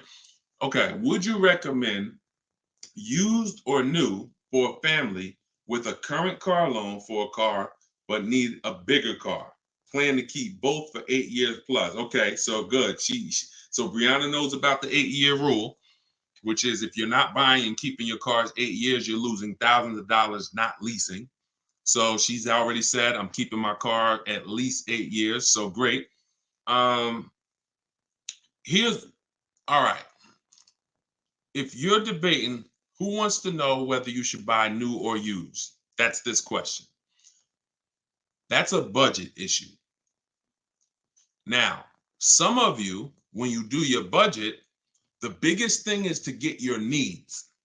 Everything you need, you can't compromise on. If you need a family SUV, if you need 3 rows, you can't compromise on your needs. I had somebody come into the Mercedes dealership. They were looking at a big family vehicle. They had 3 or 4 kids. And when I worked at Mercedes, and they said, all right, once we did the pricing, even at our best offer, it was way above their budget. And what they said was, well, what about the smaller one? What about the next size down, which didn't have a 3rd row? I said, let me ask you a question. Didn't you tell me you needed a 3rd row for the kids? Yeah, I do. Yeah, you're right. Now, many people have done this. When the price gets compromised, they take out a need and go for a want. Big mistake. Big mistake. So the needs are the most important thing. The needs are, I can't live without this. I can't enjoy the car without this. I won't enjoy the car without this. It won't do what I needed to do without this feature. All-wheel drive, whatever. So once you establish that and you go for it, some of you will look and say, you might say, man, I can't get a new car that covers all my needs for my budget. That means you go for a pre-owned car. You go for a quality pre-owned car and you get a below market deal using what I teach. Let's say some of you are like, Deshone, I could afford both. My budget allows me to get a new or pre-owned. Now what? Now I have something in my book I call 2 different values. One is the treat yourself, because treat yourself means, I only get a new car every decade. So I'm going to get a new car. I only buy a car every decade. This car is going to be in my life for 10 plus years, 8 years, whatever. I'm going to get everything I want. I'm going to get brand new, latest and greatest. That's one value. Next value is I'm going to get all my needs.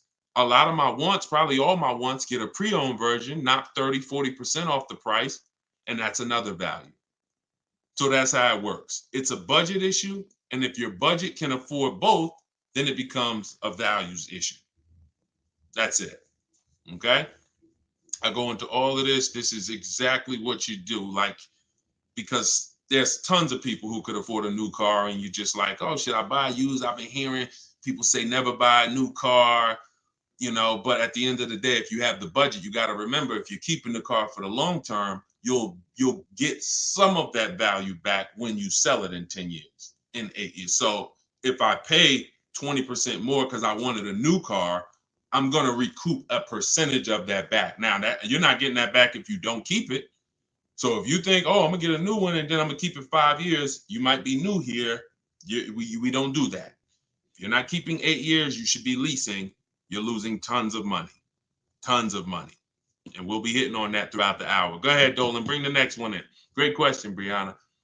And if you stay on long enough, you will hear someone who asks your question. And thank you. Thank you to everybody who gives gifts, stars, supports the broadcast. And of course, thank you to everyone who got your copy of my new digital book, Car Shopping for People That Hate Car Shopping.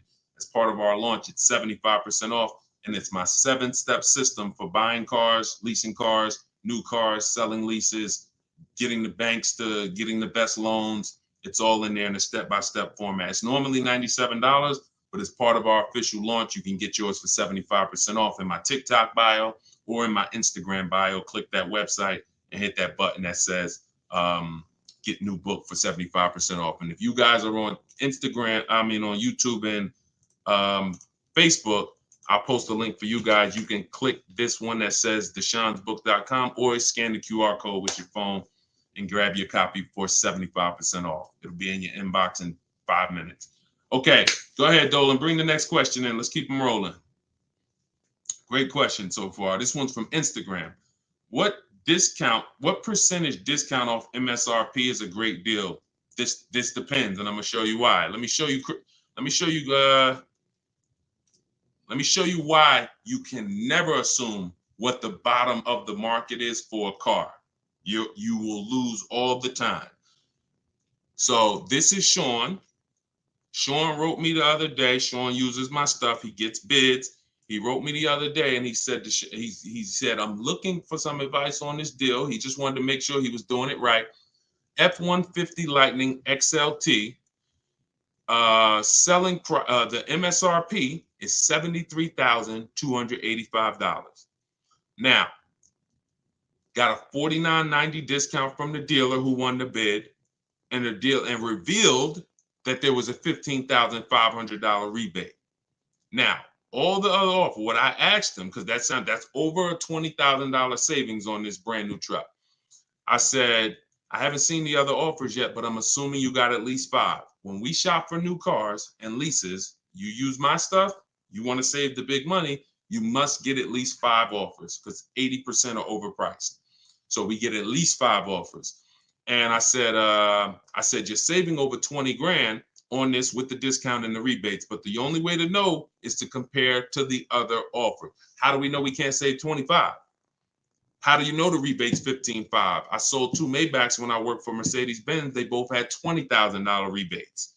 How do we know that that's all the rebate money? How do we know they're not holding some back? By having other offers. He said, guess I could have put a little more info on here. Yes, I got about 15 quotes. Go for him. And it sounds to you, if you've been shopping the old way, Sean saying I got 15 quotes using my online system, which is copy and paste in emails, it sounds like, wow, that must have took a lot of time. Probably took him 60 minutes to do it. So, and this is the same stuff I want you doing. I couldn't find anything under MSRP in his area. I ended up expanding my search 150 miles outside my area, and I found this deal. I'm going to another state to pick it up, which is something I never would have considered before coming and working and learning from me. See, he didn't know he was going to save 20 grand off the truck. He didn't go in saying, if I can't save 20 grand, I won't get this truck. Look at same thing with Kimberly. Kimberly got a Maserati. She leased her. Sean's buying his. Kimberly, $86,000 MSRP, $86,961 selling price, $66,261, $20,000 discount, $20,700 to be exact. You get these offers by bidding. Now, at the same time, there's other vehicles like Eddie got his Toyota. He got a 2023 Toyota hybrid, all the bells and whistles, received quotes as high as 10 grand over sticker. And he ended up getting $2,086 under MSRP. That was his lowest bid on a Toyota Camry hybrid. So he didn't go in. We never go in assuming. We don't know what the rebates are. We don't know how much the winning dealer is going to give. But here's what you know. When you shop the right way, you should have a $3,000 to $5,000 difference between your best offer and your highest offer on a regular car. That's a regular car. 3 to 5,000, more like 5. That's when you know you shop the right way. And as you get into luxury cars and bigger SUVs, 70, 80, 90 grand, 100 grand, you'll start to see 10 grand spread between your best offer and your highest offer. That's when you know you're shopping right. So we never go in. And here's what, and then cue up the next question, Dolan. What they're never going to do is take take the deal they got on one car and bring it to the other car. They're not going to do that, because we know just because I saved 20 grand on my Maserati don't mean I'm going to turn around and save 20 grand on my BMW. The bottom of the market for that car is different than the bottom of the car market for this car. All we know is we get the bottom. Whatever it is, we get the bottom. Multiple offers. Go ahead. Cue the next one up. Great question. This one's from Instagram. How can you find a great car deal on a used car? So in my book, I talk, and everything that you're hearing is going to be taught out my book. When you watch my videos on social media, all of this is out my book. If this is your first time on a live broadcast, welcome. You'll get to know that this is a system. I don't deviate. I don't want you having to figure it out. The system doesn't change. You just got to learn it and realize this is how I shop for used cars now. This is how I shop for leases now. This is how I shop for new cars now. So when it comes to used cars, the first thing we're looking for is a quality car. And then the last thing we're looking for is a below market car deal. All right.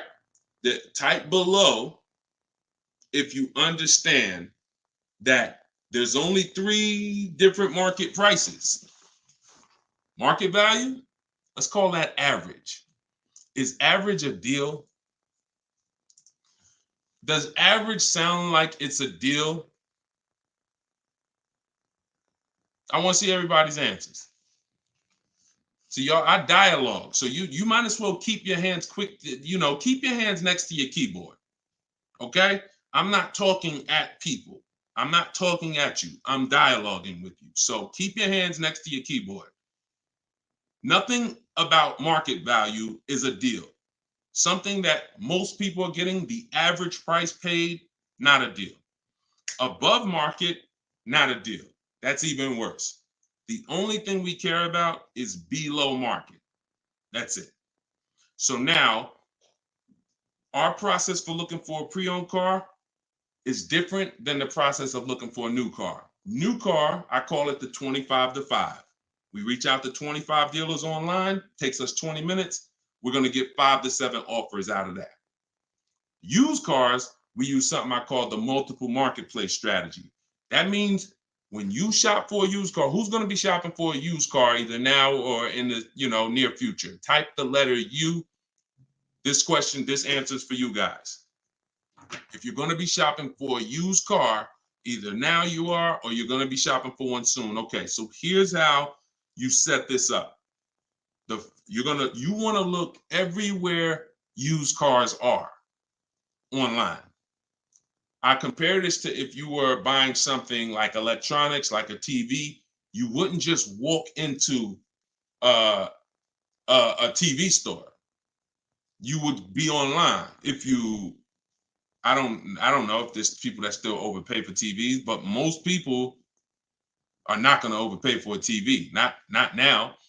You're going to be online, Amazon, Walmart, Best Buy, everywhere. Everywhere there's a TV, checking prices, right?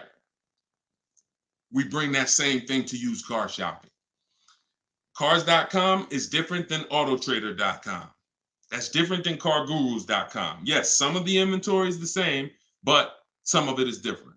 Sometimes you'll see a price on Car Gurus and it hasn't been updated yet, and it's lower on AutoTrader. So you got to look at all the marketplaces. We use 8 of them.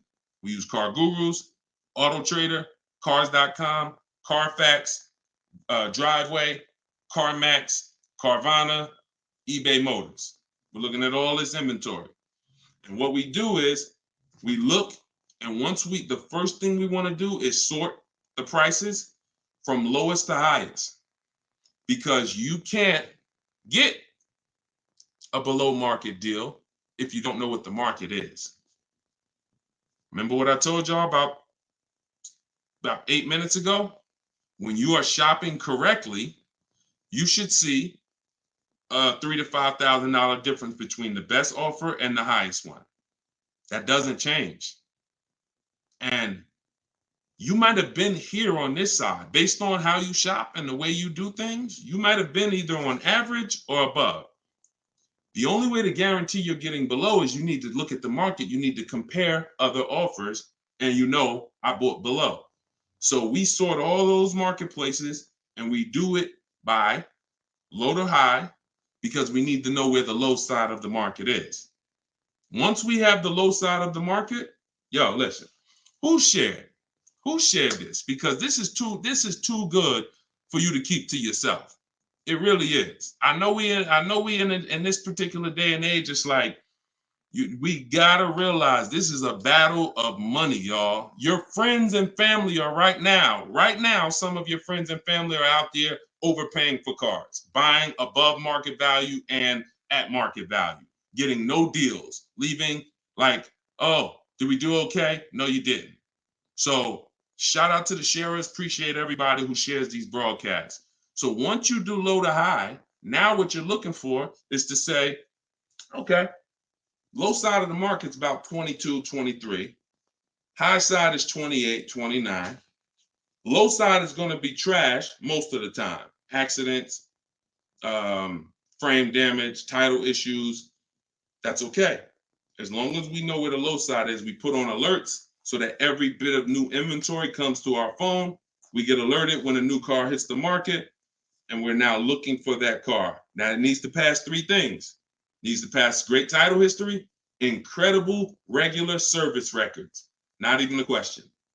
You should not, I will not, I never recommend you ever buy a used car that doesn't have great service records. Biggest indicator of whether the car was taken care of or not.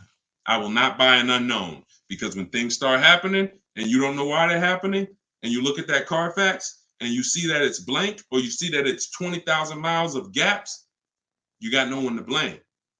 So none of this guarantees that we get out the woods with a great car, but it does give us boundaries to where we can say I've taken every step possible to make sure that my investment is wonderful. So that's what you do. We do a Carfax. We screen down from title to accident records, title, service records, accident history. I won't do a car with airbags deployed. Airbags deployed is a big deal on a used car. Vehicle towed. You see accident, vehicle towed, that's a deal breaker for me. That means it was a serious accident. You might see vehicle drivable. That means it wasn't a serious accident. That means it could have been a little fender bender in a mall. Cops came out, it gets reported to Carfax, everyone drove away, no frame damage, nothing detrimental to the car. But again, it's on you. Some people say, I don't want any accident. That's perfectly fine too. And some people say, I'll deal with a moderate accident if it was something like that. And then the last thing we do is we need the price of the car brand new. If I bought an Infinity truck last year, I wouldn't have known it was a great deal if I didn't know that it was originally $54,000 and I paid $31,800. All the other Infinities I was looking for were less originally. What I just broke down over the last 8-9 minutes was how you get a used car, how you find a quality used car, and you make sure that you're buying it on the low side of the market. The last step is, how do we pick the right one and make sure we're saving the most money? In order to do that, you have to know what the price was originally. We get that from the Carfax. And if you don't have the Carfax, I don't buy Carfaxes on these websites, skip it, go right to the dealer site. Many of you don't know, well, I don't think any of you know, unless you worked in a car dealership, that most dealers have a contract with Carfax. Literally, you can go to the car dealership's website and you can get the Carfax. All of this is in my new book, because some of you are sitting here you're like, man, Deshone, this is great. I'm not going to remember all of this. How can I get all of this in one spot? Get your copy of my brand new digital book, Car Shopping for People That Hate Car Shopping. 7 steps to saving time, money, and avoiding dealerships. That is part of my multiple marketplace strategy of how we get quality used cars below market value.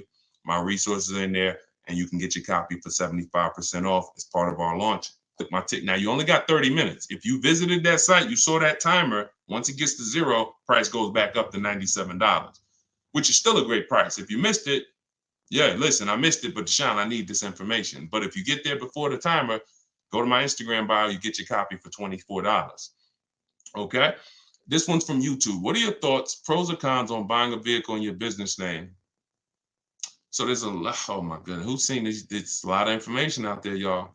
you got to be able to discern. It's a lot of bad information. Now, here's what I'll tell you. If you got a business where you're going to be transporting, where you're going to be using the car for business purposes, we've had tons of people. When I worked at Mercedes, they got commercial lines. Tons of realtors came and got Mercedes in their LLC. When I worked for General Motors, they got pickup trucks. They got commercial vans. Tons of people coming and putting cars in their business name. They were using them for business. What we have is we have a world right now where people want to make viral videos saying, put your car in your business name, but they're not going to be there when you get audited and you're writing off $400 or $500 car payments and you're not using the car for business. So let's get that out the way. Now, if you're using the car for business, you can simply shop, get your best offer, and then when they ask you whose name is it going in, it's going in my business name. You do a business credit app, and you personally guarantee the loan. If someone's teaching you how to get cars without personally guaranteeing, then go learn from them. And I always say, combine, because they overpay for cars. I've never seen people that overpay for cars like business people putting the cars in their business. They just say, doesn't matter what you charge me as long as I can get it without signing for it. So you still need to pay the least amount for the car. But if they're going to teach you how to get cars in a business name without personally guaranteeing, go and learn. But yeah, that's what I have experienced. That's what I have experienced. It's not better. And you should be talking to a business accountant when it comes to, whether an LLC or C Corp is better for your company. Many people don't have a business. They're just starting an LLC hoping to get a car in the LLC. If you got a real business, then you can pursue this. Call the accountant. What's the best structure? What's going to save me the most in taxes? Make sure they're going to give you the usage. But other than that, and watch these videos you listen to. Watch these videos. Well, they will have you audited and they won't be there. Yeah, but the influencer told me, let me pull up this video for you though. Sir, I'm not interested in seeing that. Can you just show me how much, can you just, show me the proof of what you did with the car this year? Yeah, but he said I could. No one cares. They won't be there. They won't be there. Go ahead, shoot the next one in, Dolan.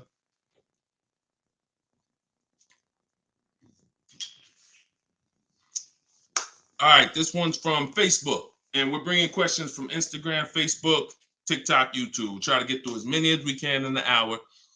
Why do dealers try to sell you a used car starting with the MSRP and not what it's worth at the present time? Because their goal is to make a lot of money. They're serious about what they do. See, you may have been taught not to take the car purchasing process seriously, not to take learning the best way to save money on cars seriously. If you did, then you're as serious as them. When I get a car, when those who, we've been very fortunate. 2021, I've worked with over 1,700 people personally in my video library. We've had, in the last, my first book, 52 Car Buying Questions, we had thousands of copies of that out.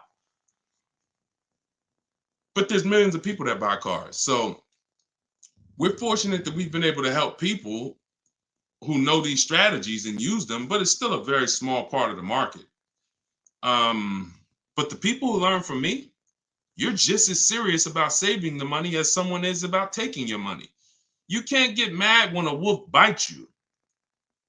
It's your job to come in with the rod and say, okay, no, I'm good, I'm prepared. And if you're going in with old strategies and you're going back and forth with a dealer, it's like dancing with a wolf. Yeah, I think I could dance with this wolf and, avoid him. I'm pretty good. This is a professional person who does this 3-4 times a day. So when you start shopping the way I'm telling you to shop, no one can take advantage of you because you're shopping from home. 90% of your used car deal is done. When I got that Infiniti truck I was telling y'all about, I was in there for 30 minutes. All I did was test drive the car. I shook the person's hand. I said, get it ready. I'll come back. I had my own financing. I said I gave the dealer an opportunity to see if he could beat it. He couldn't. And that was it. I'm not coming in. If you're learning from me, you are never going to talk numbers inside a dealership. And when you say, somebody said, I wish I had a dad for things like this. Look, I'm sorry you don't have a dad, but God sends you who you need. But sometimes, I'm here. I've had tons of women that wrote me and said, man, you know what? My dad used to take me car shopping. He's no longer here. You're my person now. Amen. Amen. You have it now, but are you going to act on it? Are you going to act on it and use it and win? Or are you going to stay in old bad habits of, car shopping the way people have been shopping for the last 30 years? Before there was internet, people was walking in the dealerships going back and forth. Internet came, people walking in dealerships going back and forth. Looking on the website, all right, I think I got anything, let me go in here, go back and forth. No. Internet came out, I found out I didn't have to go into Walmart to get a TV. I didn't have to go into the electronic shop. I sat right here and I use these tools. That's what I'm teaching y'all, the tools that exist right now, so you can sit at home and save thousands of dollars, whether you are a great negotiator or not. Won't matter. Won't matter. All right, go ahead. Shoot the next one up, Dolan. All right, let's go. This one's from Instagram. I keep hearing that used car inventories are rising. How come prices on used cars aren't falling? What I'm seeing in the last couple questions is, for someone who doesn't know how to shop, there's no deals around. Look, we've been doing deals since and what I'm gonna do, I'm gonna give Felicia's deals for one of my broadcasts because I started our video library, which is the video version of my book, years ago, 2021, November, middle of the pandemic. People overpaying by thousands, 5-10 grand over sticker price, like dealers just cleaving people. You may have experienced that. You might have got one of those offers and had to sign it because you thought you had no other option. So when I started this, Felicia came in, started getting bids. First one to ever use what I taught.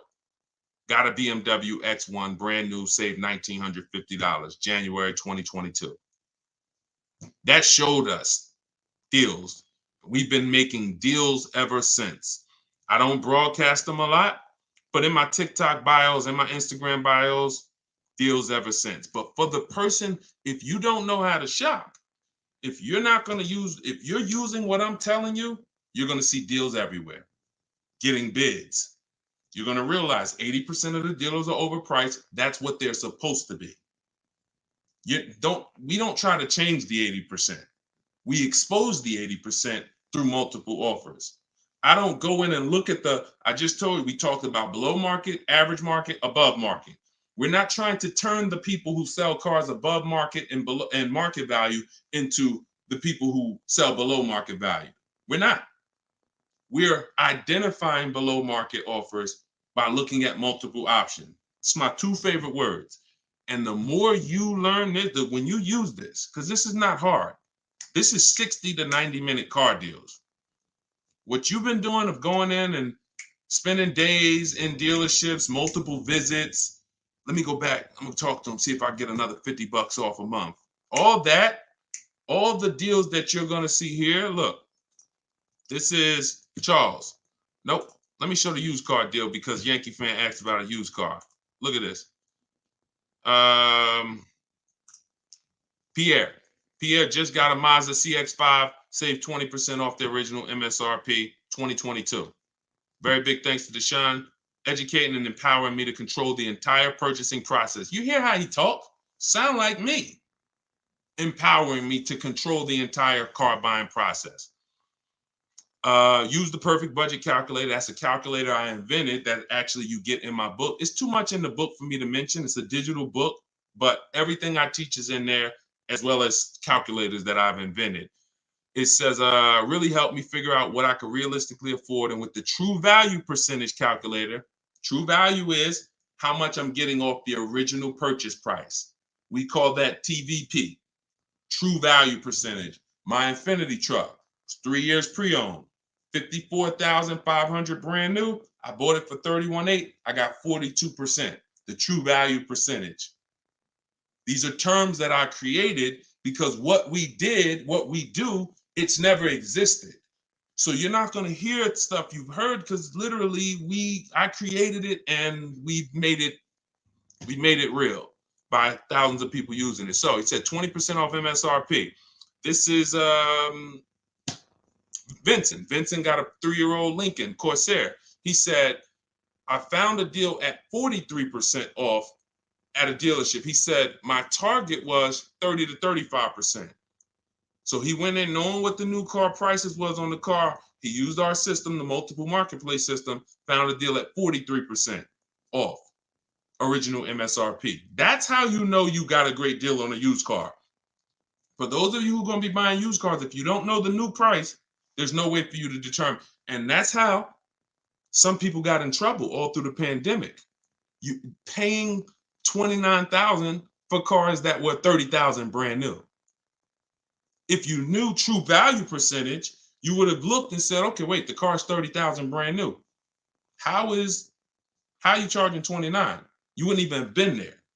But because no one has known and they look on websites and it says good deal, great deal, bad deal, and they're using algorithms to tell you that, people went in and they overpaid. Must know true value when it comes to used cars. But there's deals out here. They've been out here, Yankee Fan 201. You just got to change the strategy. If you keep doing what you've been doing, you'll keep getting the same result. And we know that. That's the definition of insanity. Change what you do, change the result you get. All right, go ahead. Shoot the next one in, Dolan. This one's from TikTok. My car got stolen. Insurance is saying they want to fix it, but it's not in good shape. How do I get them to pay out? Your car got stolen. So, okay, so you got it back. Insurance is saying they want to fix it, but it's not in good shape.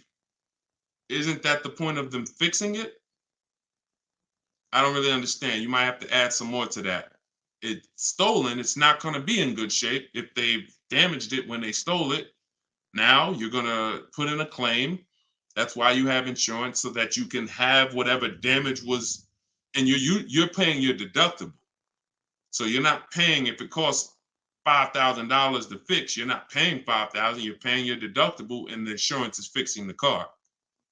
Unless I'm missing something there. Go ahead, shoot the next one in. All right, here's another one from TikTok. What credit score should you have to use the 1.5% rule on leasing? Fair credit is good for leasing, 670 and up. If I couldn't qualify for a lease, my only goal would be to qualify for a lease, to get my credit where I could qualify for a lease. It's just too much money at stake. I have a 3-year lease that's finished in June. Is it possible to negotiate on the buyout price? No. I haven't heard of it. I'm not going to say no, but I haven't heard of negotiating on the buyout price. Buyout price is set from the day you lease the car. The bank knows what they're looking to get the car back for, what they're looking to sell it for. So, no, I've never seen a case, but I'm not saying it can't be done. I just have never seen it in my experience. And why would you buy the car? Because here's what I want you to be. Give me 1 second. Send up. We'll do William's question next from Facebook. But to everyone who's heard of something called lease to buy? Type of 1 if you've heard of something called lease to buy. Lease to buy. Or if you've ever done a lease to buy. Okay? All right, I see Mike, I see Ray, I see A. Marie. Okay, Miguel said, I never heard of it. Okay, it's a horrible thing in most cases. The only time it makes sense is if you're keeping because here's what you're doing when you're buying your lease. The real question is not, should I buy my lease? The real question is, should I buy a used car or should I lease? You've already had the car for 3 years, leasing it. Now you have an option. The option is, I could buy this vehicle. I'm not going to go into detail about how to make sure that's a good price. It's simply just comparing to the price of a comparable used car on the market. But if you buy your lease, you're buying a used car. That's all you're doing. So when you're saying, should I buy my lease? That's not the question. The question is, should I release a car, go shop for another lease, or should I buy a used car? Now, the downside about buying the used car, which is your lease, is you've already had the car for 3 years.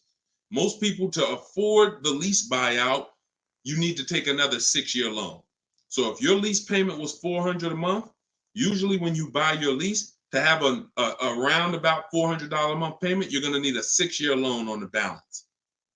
What is 6 plus 3, everybody? We got some very smart people on here. What's 6 plus 3?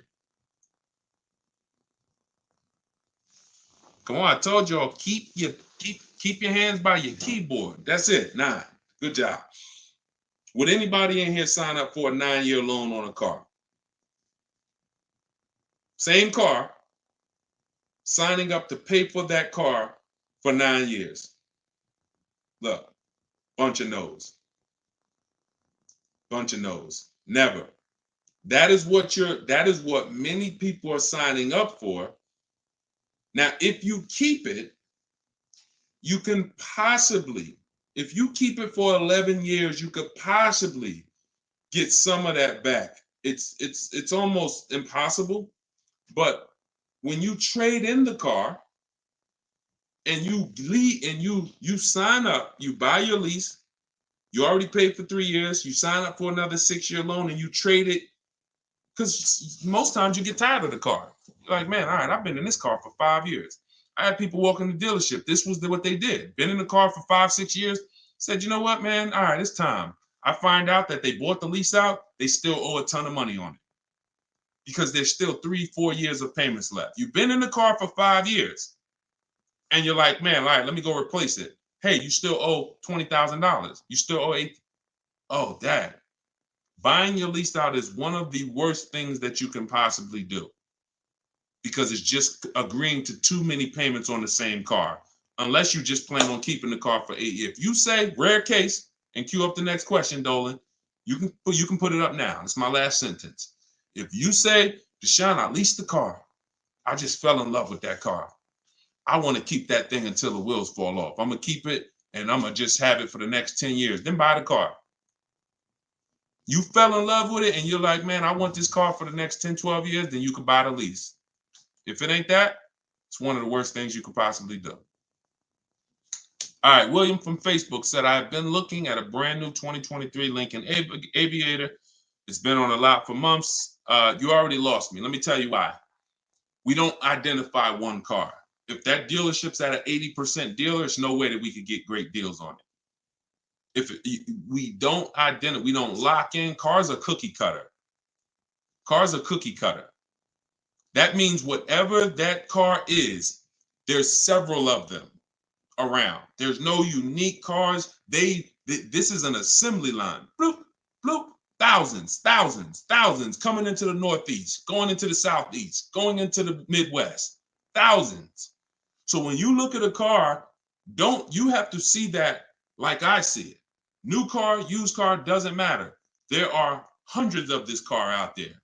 And I need to make sure I connect with enough dealers to know, because you said 69,000 has been on there, they're asking, what happened if somebody else has a similar car and it's not selling for them and they're willing to give it for, you don't know what rebate there is in there. You don't know, maybe Lincoln gave them a $5,000 rebate on old Lincoln, and maybe they're not discounting the car that much. Maybe they got a $5,000 rebate and they're only discounting the car $1,600. You don't know. And so that's why we stay at home.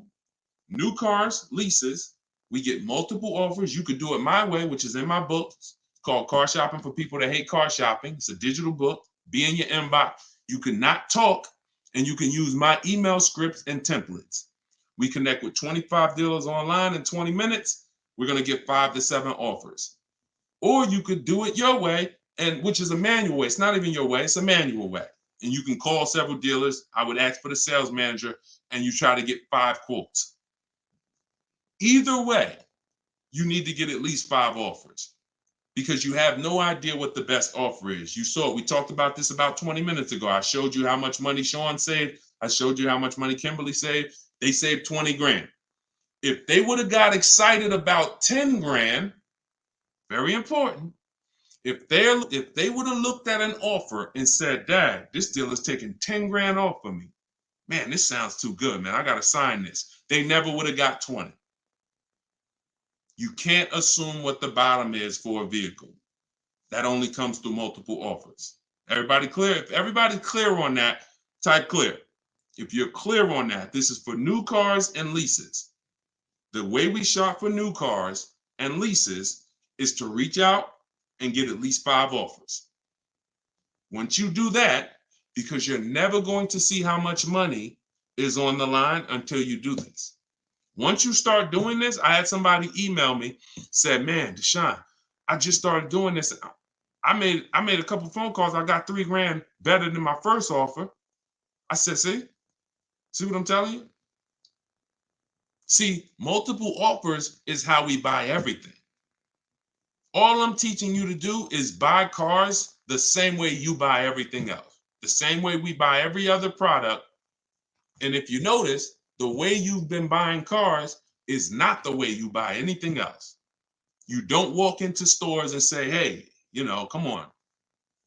You don't do that with anything else. And I'm telling you, you don't have to. They've made you think you do, but you don't have to. You can sit right at home and control your car deal and have multiple people bid for your business. And that's what my entire book is about. Car shopping for people that hate car shopping, 7 steps to saving time, money, and avoiding dealerships. Why do I say avoiding dealerships? Because not only do I want to save money, I don't want to be in the dealership for more than 30 minutes. And I've leased 4 cars in the last 10 years, 3 Infinities and a Jeep. I've bought this Infinity truck. I have not spent more than 30 minutes in a dealership. Not only that, anyone who's learned from me has not spent more than 30 minutes in a dealership. It doesn't take that. So I don't want you to be like, yeah, Deshone, I used your stuff and I was in the dealer for about 3 hours. No, you didn't. No, you didn't. You didn't use my stuff. When you use my stuff, you're in and out of there in 30 minutes, tops. All right, so you can get your copy for 75% off as part of our book launch. In my TikTok bio, there's a website there. And in my Instagram bio, there's a website there. And just click that button. You got 30 minutes, though. If you visited that site, 30-minute timer started. Once it goes to 0, it's back up to $97. But you can get it for $24. And if you're on YouTube or Instagram, if you're on YouTube or Facebook, you can scan the QR code or you can go to deshonesbook.com, which is on the screen. All right, come on. We got time for a couple more. Go ahead. Cue them up. We're trying to do these last couple ones quick as possible, Dolan. Go ahead. Shoot the next one. And everybody getting value. If you're getting value out of this broadcast, can you type $signs? If you're getting value out of this, this is what we're going. Listen, I love doing these.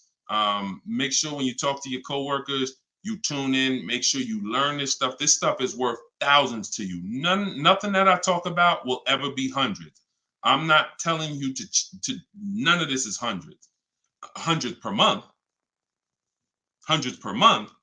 But all right, this is from TikTok. How do I negotiate purchasing additional mileage after the lease agreement? Typically, they have a structure for that. If you're going to purchase additional mileage, you can call a leasing company. I know as long as, like I think I remember BMW and Mercedes, they used to let you do it as long as you weren't within like the last 3 or 6 months, and they just charge you for the mileage. I think they charge you, 15, whatever it is. It's a set thing. You're not negotiating it. You're just calling to add more mileage. Yeah. Go ahead. Next one. Listen, I'm gonna knock out as many of these as possible in the last couple minutes. Go ahead. YouTube. This one, bro, says his book is 75% off every time I see this live streaming. Each time I go his website, the book is $100, no discount. Even when he claims to resend the code, it's $100. Sketch. It's your fault. You missed it. That's an introductory offer. You missed it. It's not there anymore for you. Next question. And unfortunately for you, you're going to not pay $97 and you're going to overpay for cars because I can just tell by the way you talk. Send me your car deal. Remember him. Send me your car deal. Next car deal you make, send me the paperwork. I love to talk about it on the show. Be a learning experience for everybody. YouTube, got the book. I'm looking for a 3-year-old pre-owned car. Should I be looking for a 2021 or 2022 if I'm looking to buy this year? So when it comes to newer used cars, you don't typically see them. I'm gonna tell you why. there's only two ways dealers get used cars. Somebody trades them in, or they come off lease. Average lease is going to be 3 years.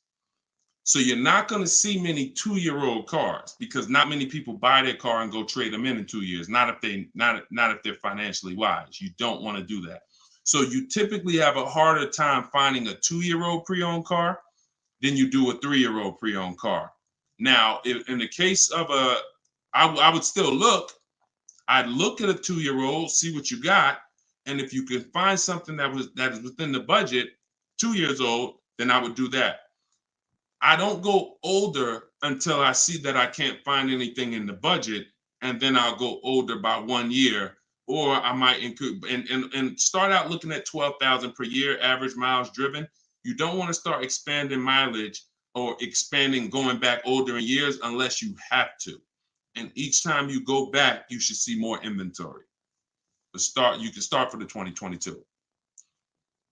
And another thing, one thing before you go to the next one, Dolan, I don't recommend looking at 1-year-old pre-owned cars. I'm gonna tell you why. Or even 2-year-old pre-owned cars before you see what the price on a new one is. Because you don't know how much, and I've had Julie is a perfect example. Let me see if I have her. I don't think I have her stuff here. I don't. Wait. Hold on. Let me see if I can tell you about Julie, because Julie asked me, she said, do you think I should buy a new car? She was looking for a 1 or 2-year-old used car. I said, Julie, she said, how much should I be saving? Now remember, we don't know how much a great deal is until we have comparison offers. Thanks, Big and Brown. Enjoy it. Use the book. Enjoy it. Said I bought the book. Shout out to everybody who bought the book. If you bought the book, type I don't know. Just shout out to everybody who bought the book. Use it. Use it and win. She said, and I told her, I said, look, if you don't have a lot of used cars out there, which you won't if it's 2 years old, you don't have enough offers to be able to compare. I said, shop for a new one. Use the offer. You have no idea what the new market is. And so if I could save big money on a new one, then that tells me how much I need to save on the second one, on a 1-year-old one, on a 2-year-old one. Now, if the discounts on the new one are not big, then maybe, I'm not, because she's like, okay, it looks like with a used one, I'm saving like $8,000 off the new price if I get 1 year old. I said, shop for a new one. She ended up getting a better deal shopping for a brand new one than she thought she would get buying a 1-year-old one. So whenever you're buying something that's relatively new, 1 or 2 years old, I always tell you, shop for a new one first. You never know. It could be tons of rebates. You could end up like, there's people buying that same Maserati or that same vehicle that Sean got, or the same Maserati that Kimberly got. We showed their deals earlier. If they don't know that you could save 20 grand off a new one, how much do you think they're expecting to save off a 1-year-old one? Not much. But if I could save 20 grand off a new one, and this is different with every car, this is why I'm telling you this. If I don't know I could save 20 grand and I have no idea, that means for a 1 or 2-year-old one, I better be saving 30. If I could get a brand new one, no miles, first owner, 20 grand off, and that's the market for the new one, then if I'm getting a 1 or 2-year-old one, I need to save at least 25, 30. Does that make sense? Type makes sense if y'all are getting that. This is only for the people who are like, Deshone, I'm thinking about buying a 1 or 2-year-old used car. I don't want one that's too old. You need to shop the new market first. Now, once you shop the new market, then you can shop the pre-owned market, but you'll have something to compare it to. Got to know what you can get a new one for, or you'll overspend for that 1 or 2-year-old one. All right. Preston said, got the book. We already read that. All right. Let's go throw another one in. Go ahead. Throw another one in. Let's go. TikTok. How do I negotiate purchasing a deal? All right. We already did that one. All right. I think, okay, another one. TikTok. I'm going to look at new Audis this weekend. Plan on paying cash. What kind of things should I ask? How long are you keeping the car? How many years are you keeping the car, Miley MK? Miley MK said, I'm going to look at new Audis this weekend. Plan on paying cash. What kind of things should I ask? How many years you keep in the car? We never talk numbers in the dealership. Remember that? You're there to decide if you even want the vehicle. That's what we're there for. See, I have something in step 4 of my book. You'll hear me talk about this. It's called shopping, not buying. We don't buy, and I don't even think he's on here because he's not answering. But for those of you who have a similar question, let's break this down. When you go in to look at a car, if it's a new car or a lease, you're there to test drive, and that's it. That's all you're there for. We're never going to talk numbers. We are never going to talk numbers in the dealership. Our deal is made from home. New cars, we make our deal through getting bids. We accept the bid from home. Many of you, you're going to have your new car delivered, which means 100% of your transaction will be done from home. Sometimes the dealer that wins the bid, they don't deliver. And so you're going to go pick it up. 95% of your transactions done from home. Buying a used car, you're using those marketplace strategies that we talk about. That's in my book and that I went into detail with. And then you're finding your best deal. You're verifying fees. You're doing all of that from home. By the time you get to the dealership, the only thing you're doing is test driving the car and you're locking the deal up. Deal is done from home. We are not going into dealers looking for a deal, to make a deal. Our leverage is at home. That's where we can talk to multiple dealers. That's when we can get multiple options. You have no leverage inside a dealership. You're going to get emotional. Some of you are, and you're going to be like, oh, and you make a mistake, you overpay, and you can't compare. So we are only there to test drive. That's what you're there for.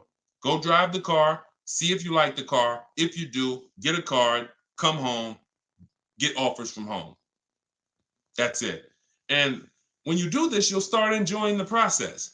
See, sometimes people say to their children, hey, y'all, hey guys, I got some exciting news.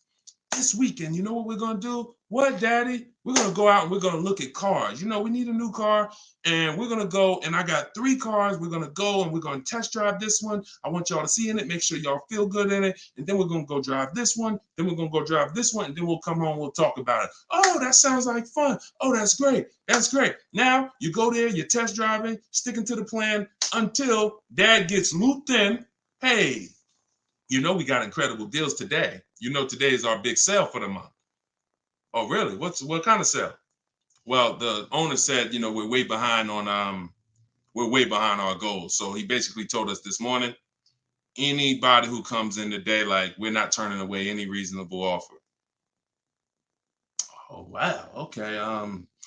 You know, I was planning on going to look for some other cars. Is this something that'll be here like after the weekend? Actually, the owner said it was only today. In fact, he said we was going to sell 10 cars. We already sold 7. So, you know, once we hit 10, he's not going to be as aggressive anymore. Oh, man. Okay, son. Now your kids are sitting over there. They're by the door. Dad, remember we were going to see the next car. Wait, hold on 1 second. But, you know, what type of deals you think we could get? 2 hours, 3 hours later. Taking the car home, not going to get your best price. You got sucked in. That'll never work for you that'll never work on you if you just follow. And some of you're quiet. And some of you quiet because you're like, dang, Deshone, that was me. That's how I did my last car.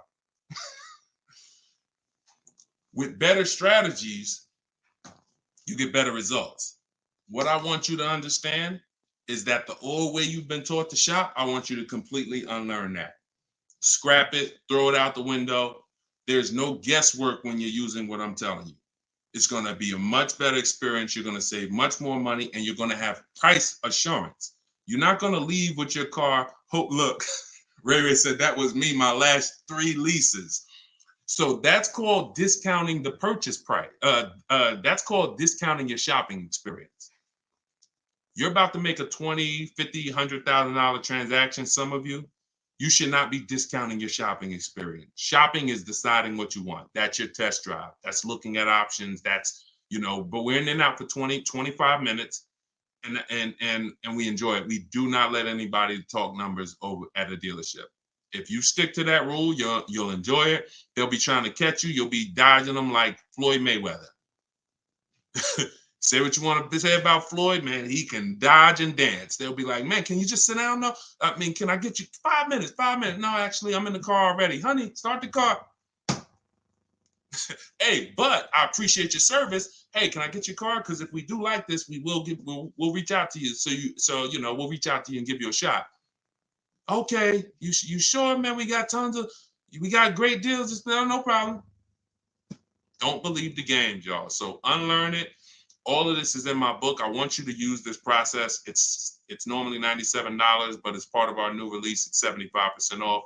It'll be in your inbox. That's part of my multiple marketplace strategy.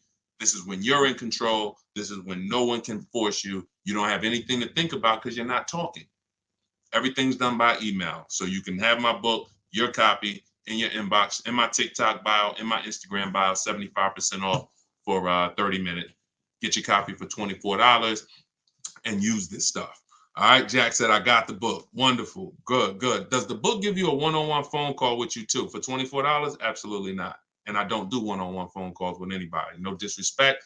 I've been blessed. I can help thousands of people. That's what I do. I help lots of people at once. Your situation is not unique. As much as you think it's unique, there's hundreds of people, many on this particular broadcast, that are in the same situation as you. So being that there's no unique situations, there's no reason for one-on-ones. All you got to do is just use the process, trust my process, and get offers. And last thing before we leave, this isn't building a rocket ship. Getting multiple offers is something that is not hard to do. You just haven't been in the habit of doing it. This isn't something you guys say, oh, I hope this works. You're not doing an experiment here. You're getting multiple offers from lots of dealerships and you're seeing lots of options and you're picking the best one. I'm just giving you a system to do that in 45 minutes.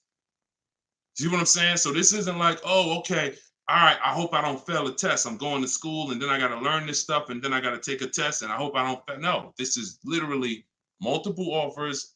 And once you realize the simplicity of it, you'll be like, Dad, how wasn't I shopping like this before? That's how it is. All right, so grab your copy. Shout out to everybody who shared. Shout out to everybody who jumped on the broadcast. Use it. I'll see y'all in the next one. A lot of good questions today. Have fun today. I'll see y'all next time.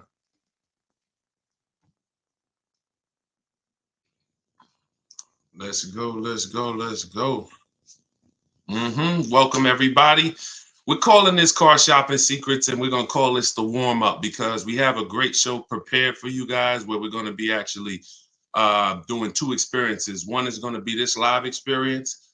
So those of you guys who are actually available for the live experience will be broadcasting live 4 days a week, 12 Eastern time and 3. So we want to make sure we're catering to people on the West Coast, East Coast, Central time, Mountain time, give you guys time to come on live, get your questions answered live. But then at the same time, we're going to broadcast the show at 5:30 and at 8:30. So for those of you who are not able to join us live, you will be able to catch the show once we actually broadcast it. So if you've been with us for the last couple of days while we've been testing, about a week and a half, it's been great. Shout out to the people who've been with us during this first couple of days of tests, and the response has been great. We've had probably 300 to 400 to sometimes 500 people join us live on all 4 platforms. And what we're going to be doing today is what we've been doing: rapid fire Q&A, making sure that you have all your questions answered. And so feel free to start shooting them off. I did want to give y'all, and first of all, let me not act like anyone knows me. You may not know me. My name is Deshone. I'm publicly known as Deshone the Auto Advisor. I spent 14 years in the car business. And now what I do is teach people like you how to save the most money, all the money that you should be saving whenever you want to buy or lease a car. And also I show you where the hidden money is, because there's a lot of money hidden in your car deals that you have not seen. And so that's what we do. So let's get it going. Shoot the first question in. I got my man Dolan moderating, so we'll be pulling questions from every platform: Instagram, YouTube, TikTok, and Facebook. So kick it. And shout out to the sharers. Could everybody who shares do what you do? Help us spread this message. Hit that share button or tag one person. They'll definitely thank you. All right, Dolan, shoot the first question up. This is from Instagram. Is a down payment necessary? Not at all. Now, down payment, not necessary. If you can find a car for the budget you want without a down payment, do it. Now, let's not confuse that with down payments being illegal, because that's just not true. Some of you may have found out the hard way, or some of you may have just Googled, because who saw that video that went viral talking about down payments are illegal? It was one of the worst videos to ever go viral, talking about truth in lending. Totally wrong. If you just type that law into Google, you would have seen that law had nothing to do with down payments. So I don't want you going into a dealership looking foolish and then marching out thinking, well, they're lying to me. So no, down payments aren't necessary. When you shop for cars, the way I'm going to teach you and the way you should be shopping is no down payment, because the good thing about shopping for your offers with no down payment is you can actually see what the car costs.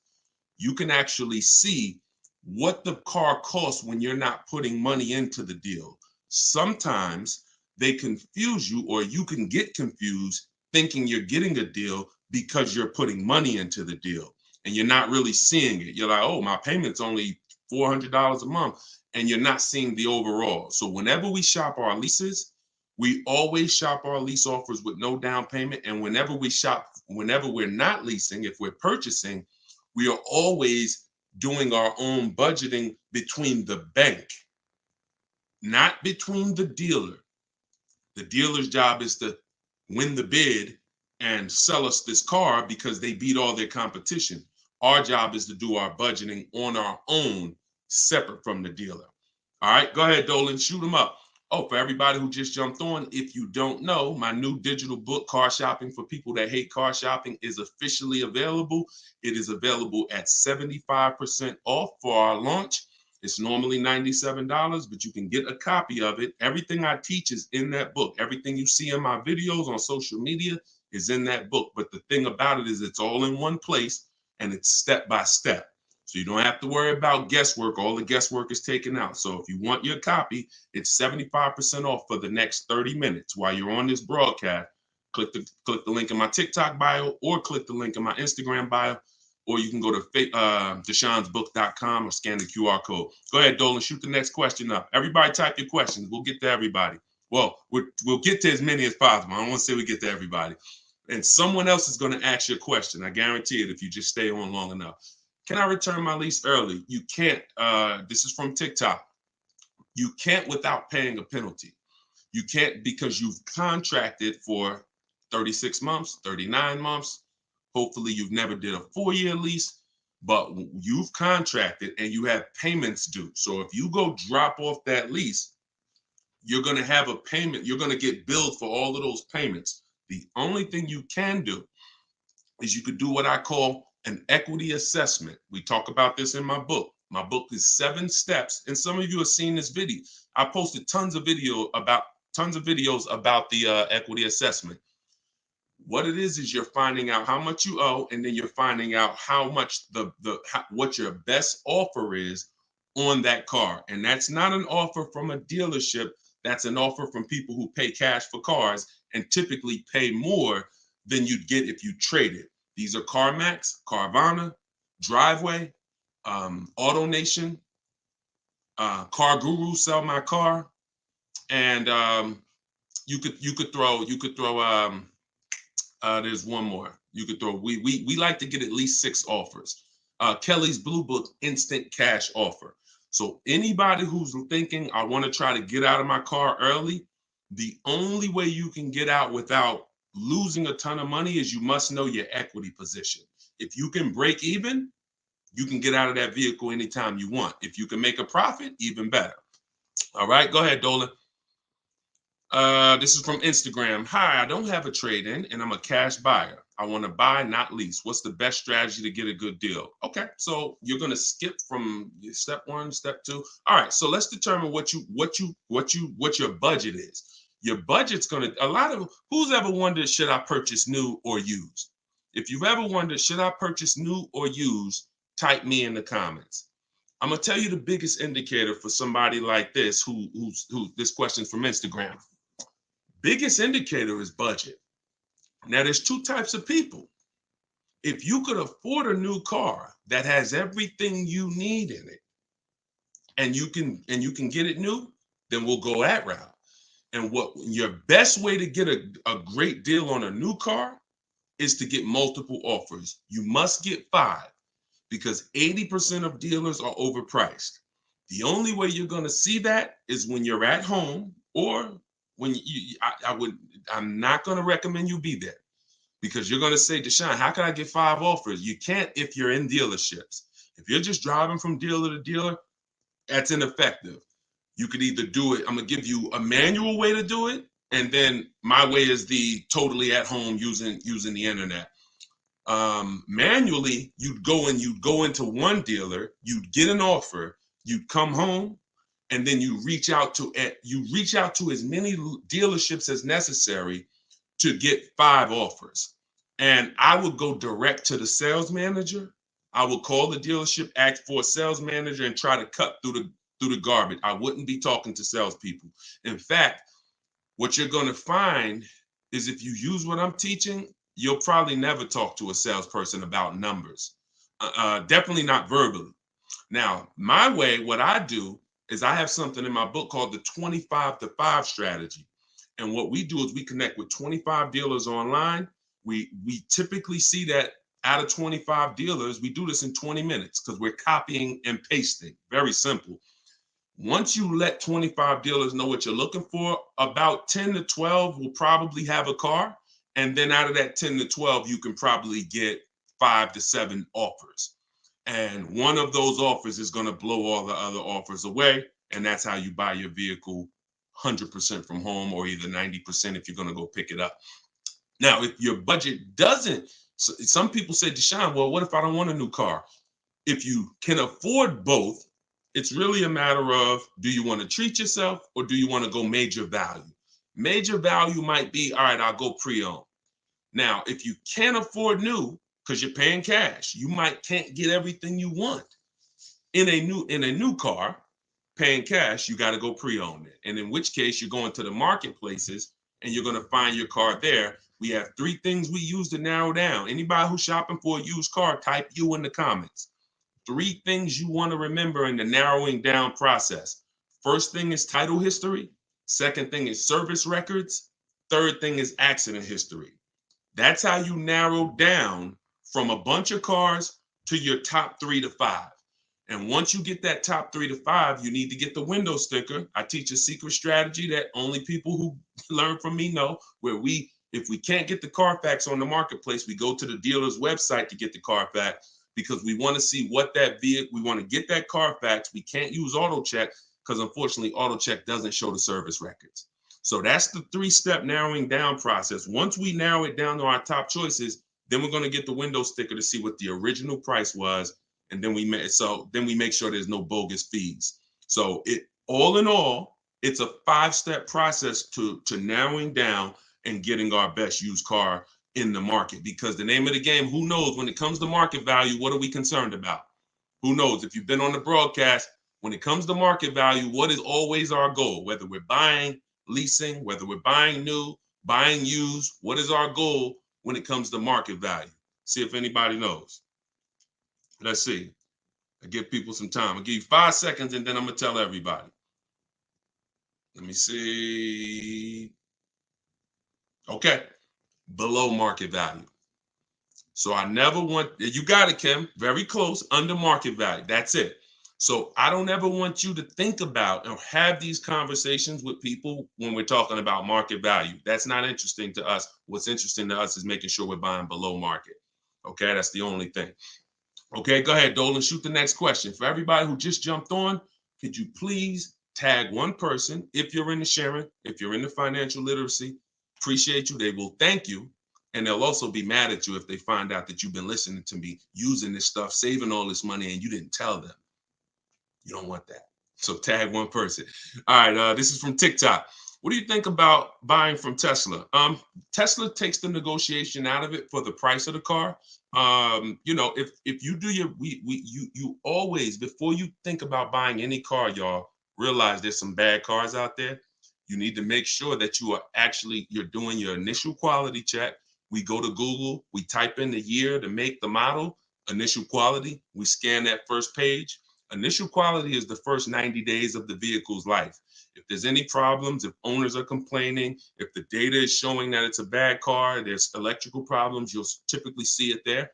Then we want to check reliability. That's the first 3 years. So anybody who's buying or leasing a new car, you need to be checking initial quality and reliability. Initial quality is the first 90 days. Reliability is the first 3 years. Now, if you're going to buy a Tesla for the long term, you're going to type in longevity. Type in year, make, model, longevity. And, you need to make sure. That's it. Once you find out it's a good car, then it's a matter, there's no negotiation with Tesla. But you still need to make sure you're getting bids for your loan. Very important. We want multiple people. Some of you were on with us on the last show. We talked about the bank bidding war. You need to have multiple banks and credit unions bidding for your interest rate. We don't choose one. Everyone who we do business with must win the bid. Now, and that's how we guarantee we get below market everything. I don't just want a below market purchase. I want below market interest. If everyone's paying 5%, I want the lowest interest rate available. And the only way I'm going to get that is to have multiple banks and credit unions bid for my business. All right, go ahead, Dolan, shoot it through. And if y'all want to go any deeper on that, you just let me know. We can go deep on the bank bidding war. You must do that correctly. And when you see how much money you save, how much money you've been given to these banks and interest or your credit union, and you start to see 1 point on an interest rate literally could be $1,000. Depending on the price of the car, if it's a $50,000 car, 1 point can be more. So if you're not taking shopping, your interest rate, as serious as you're taking shopping for your car loan, as serious as you're taking shopping for your car, you're missing it. You're missing money. Okay, but we're not going to do that anymore. What's the maximum yearly mileage? This is from Instagram. We're taking questions from all 4 platforms. We're live on TikTok, Instagram, YouTube, and Facebook. So Dolan's pulling all the questions. What's the maximum yearly mileage where leasing is appropriate? I'd say 30,000. I'd say 30,000. But I teach 2 strategies for short-term high mileage driver. If you drive more than 18,000 miles a year, I want you to type HM. HM. See, we're talking to tons of different people. Everything we teach is custom. Everything I'm going to teach you is going to be for you. There's no point in learning from somebody who's trying to teach a regular driver and you a high mileage driver. Most of what they're learning is not going to work for you, and you're going to be frustrated when you try it and it doesn't work. So let's talk specifically for a second. Somebody asked, all the high mileage drivers, you need to first determine, my book goes over 7 steps. My whole process is 7 steps. Step 1 is to ask yourself, how many years am I going to keep the car? That's going to show you whether you should purchase or lease. Because if you're not keeping the car long enough to outlive and let the depreciation cool off, you're losing thousands of dollars in depreciation. Now, step 7 is delivery. So by the time you get to step 7, you're picking up your car. If you don't put your deal on the right foundation by determining if you're a short-term person, you ain't keeping that car 8 years, you're a short-term person. 8, 10, 15 years, you're a long-term keeper for that car. You might have 1 long-term car and 1 short-term car in the same household. So it's not about the person, it's about each car. So once you determine that, if you say, Deshone, I'm not keeping 8 years, there's 2 strategies for high mileage drivers so that y'all can stop putting all this money in the cars, having tons of negative equity. I've been working with y'all for years. I spent 14 years in the business, in the car business, and I've seen the damage that high mileage drivers are faced with. $10,000 to $15,000 of negative equity. Why? You have these 5 and 6 year loans like regular people, like regular drivers, but you're not a regular driver. So when you go to trade your car in or replace it rather, you now have tons of negative equity because you still owe 2 to 3 years on your loan, but your car has 150 or 200,000 miles on it. The better plan to not take those kind of losses is to either do a high mileage lease. You're going to see that when you, and some of you have heard the story, I've talked about this, where I first learned this when I was working for Hyundai for a couple of weeks. I was a manager at Hyundai. I ended up leaving because the owner ended up going to jail. Wasn't the right place. You talk about a highway dealer.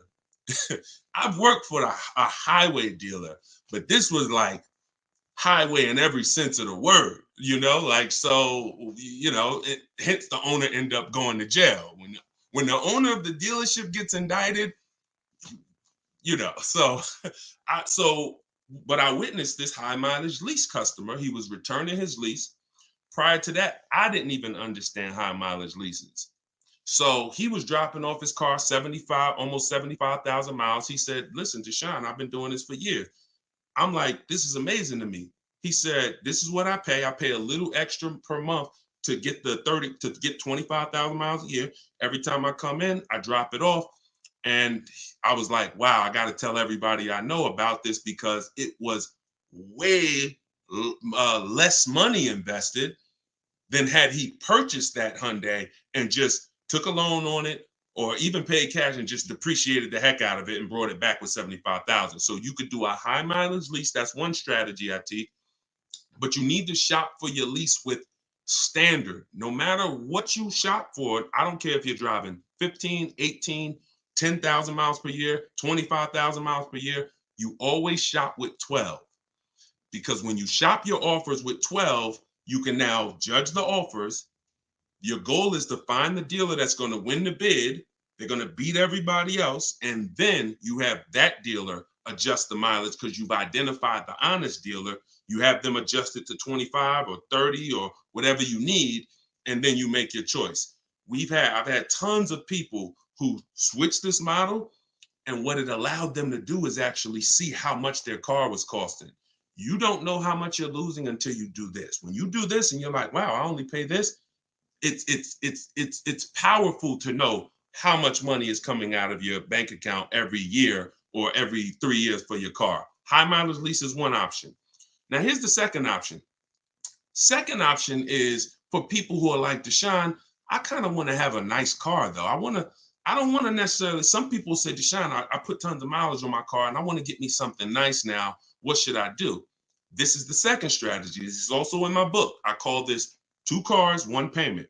What we're going to do is we're going to use one car, or we're going to use the car we own. That's going to be our mileage car. So we're not going to go lease. We're going to buy a car or keep our car, pay it off. And then as soon as that car is paid off, we're going to go lease our nice car.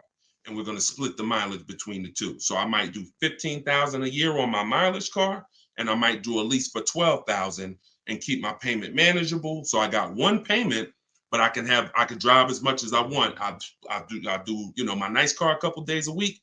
I'll do my mileage car a couple days a week. I got 1 payment, keeping a lot of money in my household, no negative equity ever.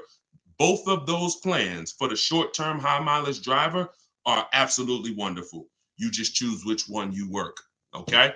That's what we do. Now, this is everything I teach y'all is in my book, Car Shopping for People That Hate Car Shopping. It's a digital book, so it could be in your inbox in literally minutes. It's 75% off while we're on the broadcast for the next 30 minutes. Just click the link in my TikTok bio, click the link in my Instagram bio, or go to deshonesbook.com and get your 75% off. Use this. Now, there's no hidden info in there that you won't see in my hundreds of social media videos. But the thing about it is some of you don't want to, it's all in there. You don't want to be looking at high mileage videos and leasing videos and used car videos trying to find what's for you. If you could do that, go do it. It's all there. If you want it all in one spot, step by step, then grab your copy at 75% off. Go ahead, Dolan, shoot the next question in. All right. How do you get the banks to bid? Are you telling banks you're shopping around? You can. It's not usually going to change their terms because banks usually have a specific rate term they're going to do. Now, what you do is we're talking about the bank bidding war. Could y'all keep shooting the lights up on TikTok? I appreciate y'all. I see y'all. And thanks to all the sharers. I appreciate everybody who's sharing this. So you are not letting anyone run your credit until after you have agreed to purchase. This is very important. No one needs your credit. They might make you think they do. And if you give them your credit, if you put your social security number on anything, because some of you have to own this, you don't want to. I've had people that DM me and said, Deshone, they ran my credit. No one can run your credit without your permission. You must give them your social security number in order to do it. So you don't give them any of that until you have agreed to purchase something. So once you've agreed, which means somebody has won the bid, you've seen all the offers. If you're shopping for a used car, you've seen all the options. Now you are locking up your deal. I'll take it. Now what you're going to do is take that purchase agreement. You're going to go home and you are going to call your bank or your credit union. You're going to go on online auto loan banks. There's Community Credit Union. There's Lightstream. You're going to let everybody get a shot at this because there's something called the rate window where the credit bureaus allow you up to 45 days. Now, if you do it this way, it'll only take you 2 days, maybe even 1. Here's what you're doing. An unlimited amount of lenders can access your credit with a hard pull within that window. When the window closes, it will only weigh on your credit as one hard inquiry. You will see the inquiries, but in terms of the effects on your score, it will only weigh as one hard inquiry. So that's what you want. And after you get those bits, somebody's going to win that. This is round 2. Round 1 is actually when we check to see if there's any special interest rates. Because once you're shopping for your car, you always, if you're going to get a loan, you always want to check to see if there's any special interest rates from the manufacturer. 0%, 0.99%. That I call round 1. The bank bidding war is 3 rounds. Round 1 is special interest rate. If you see 0%, everything else is obsolete. If you see 0.99%, everything else is obsolete. There's no need for round 2 and 3 because no one's going to beat it. Once you get to round 2, you're at home, your bank, your credit union, online lenders bidding. Now, whoever wins that, you're then going to call the dealership because your car's on hold and say, hey, I just got X% from my bank, my credit union. If you guys can beat it, I'll give you the business. They're going to appreciate that. They've already won the bid, worked hard to beat their competition to sell you the car. Now you're giving them a chance to see if they can beat the other banks. And that finance manager is going to call their banks and say, hey, look, I need this interest rate. Can you beat this? I'm trying to beat this. Now you have people fighting for you to win your business. And they might call you and say, listen, I couldn't beat it. You got a good rate. You got a great rate, in which case it gives you peace of mind of knowing, Dad, no bank could beat this rate. That means you got a below mark. You got the lowest rate in the market. Or they might call you and say, hey, good news. You had a great rate, but I beat it. I got such and such to beat it. And now not only does that save you money, they can actually save you time because you don't have to go through your bank. So that's the bank bidding war. Takes literally 45 minutes to do. And the money you're going to save and the control you're going to have is incredible. That's the bank bidding war. That's how we do it. You must do it right. If you don't do it right, then you did it wrong. Go ahead, Dolan. Shoot the next one. All right, come on in, everybody. Tag one person. I'm telling you, you don't want your friends mad at you when they find out you've been on this live and you ain't tell them about me. And they buying a car. They might be buying a car this weekend, struggling, and you sitting up here not telling your friends about it. Go ahead, Dolan. All right, everybody, just keep typing your questions. I got Dolan pulling questions from all 4 platforms. All right, this is TikTok. I have a lease with no equity, high mileage. Should I return or keep? Mrs. Marshall, very rarely is it going to make sense to keep your lease. Because like I always say, y'all, when you're buying your lease, what are you buying? Who knows? When you're buying your lease, if you buy your lease out, what are you buying? What type of car? Who knows? I'm gonna keep look, Justin said greedy with this knowledge, right? Go ahead. All right, so you're buying a used car. That's what you're buying. So when you go from leasing, yes, Mike, great day there. Thanks for tapping in. So when you're buying a used car, it has to be a serious shift in how you're going to approach when you go from having a new car, which is a lease that you're paying a little bit of money for, typically almost hassle-free because you're always under warranty and you're driving a brand new car, latest and greatest technology, latest and greatest safety features. To go from that to purchasing a used car, you need to be clear that something has changed. Here's an example. You know what? I just want to buy something, I want to pay it off, and I want to keep it forever. If that's you, then buy the lease. Because if you don't, what you're going to find, if that's not you, what you're going to find is you're going to put this time. Let me tell you a quick story of how I found out buying your lease was horrible. And all of this stuff that I'm teaching is from me being in a dealership, seeing horrible situations, asking questions, and then saying, oh, that's how we got into that situation. So somebody coming to the dealership, they got a 5-year-old car. And I look at them and they're like, hey, I'm looking to trade this. I want to get something new. And I'm like, okay, cool. Got a 5-year-old car. If you're trading this, I'm going to talk to you about leasing because you don't understand leasing. You paid a lot of money. So now I'm thinking like, okay, you had it. How long have you had it? Oh, I bought it brand new. Perfect. All right. So it's probably almost paid off. Wouldn't you think that a car that somebody's had for 5 years, if they got it when it was new, shouldn't it be either paid off or almost paid off? Right? So I asked him, what, you know how much you owe on it? No, I don't really know. I don't know the exact, no problem. So I have the used car manager go out, look at the car. Used car manager might come back and say, okay, I think the car's worth 18. All right, perfect.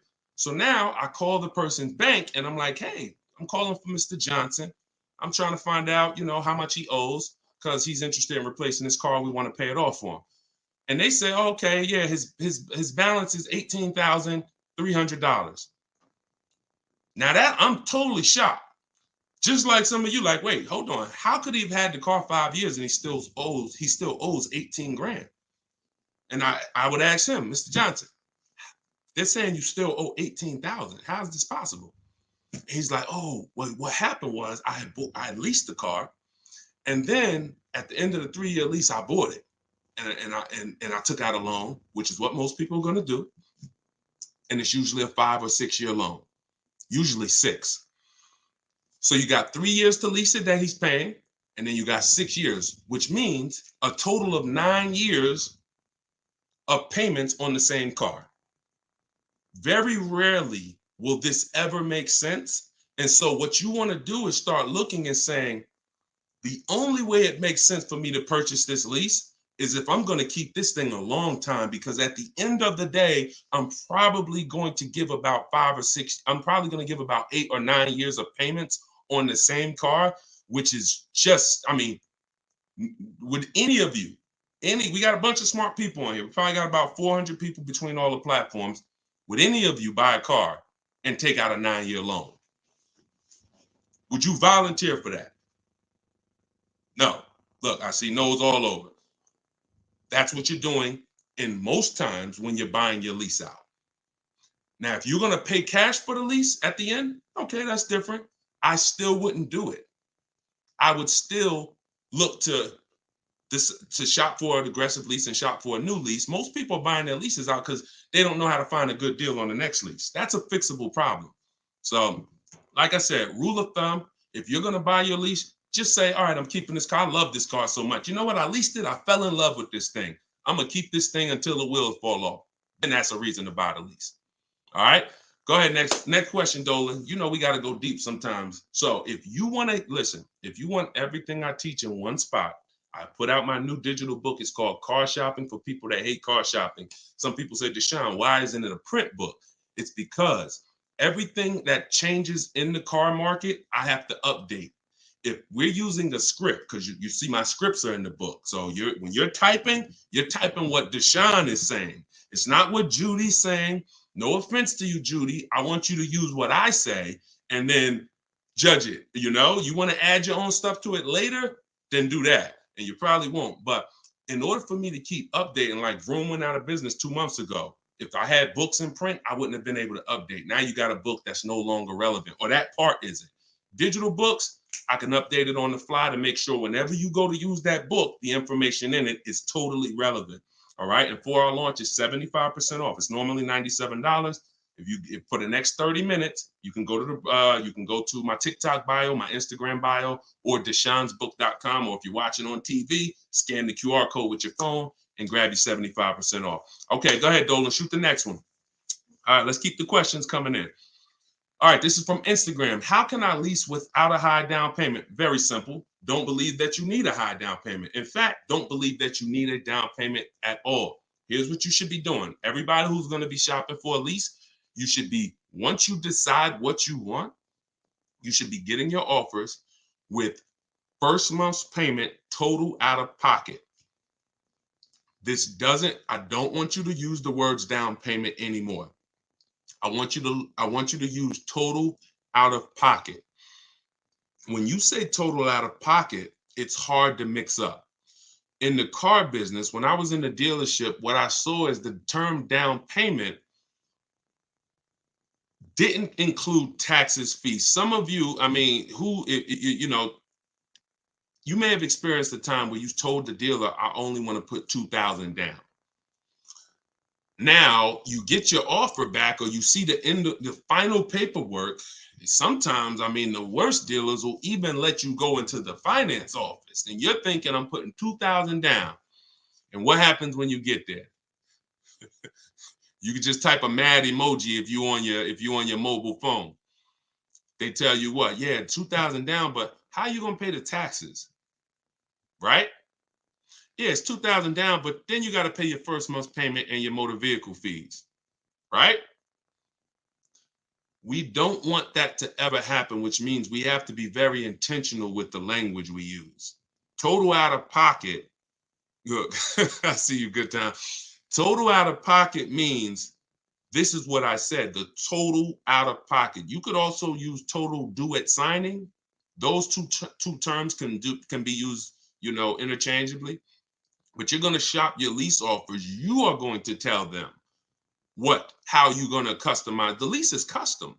The mileage is custom. I know who was taught they limit you with the lease mileage. Be honest. Just type me if you were taught that they limit you. Like, okay, some people were taught you could only get 10,000 miles a year with a lease. Some people were taught they picked the mileage on the lease. Some people were taught they picked the down payment on the lease. All right, be honest. All right. So we're gonna just, good news, none of that's true. You pick the mileage on a lease.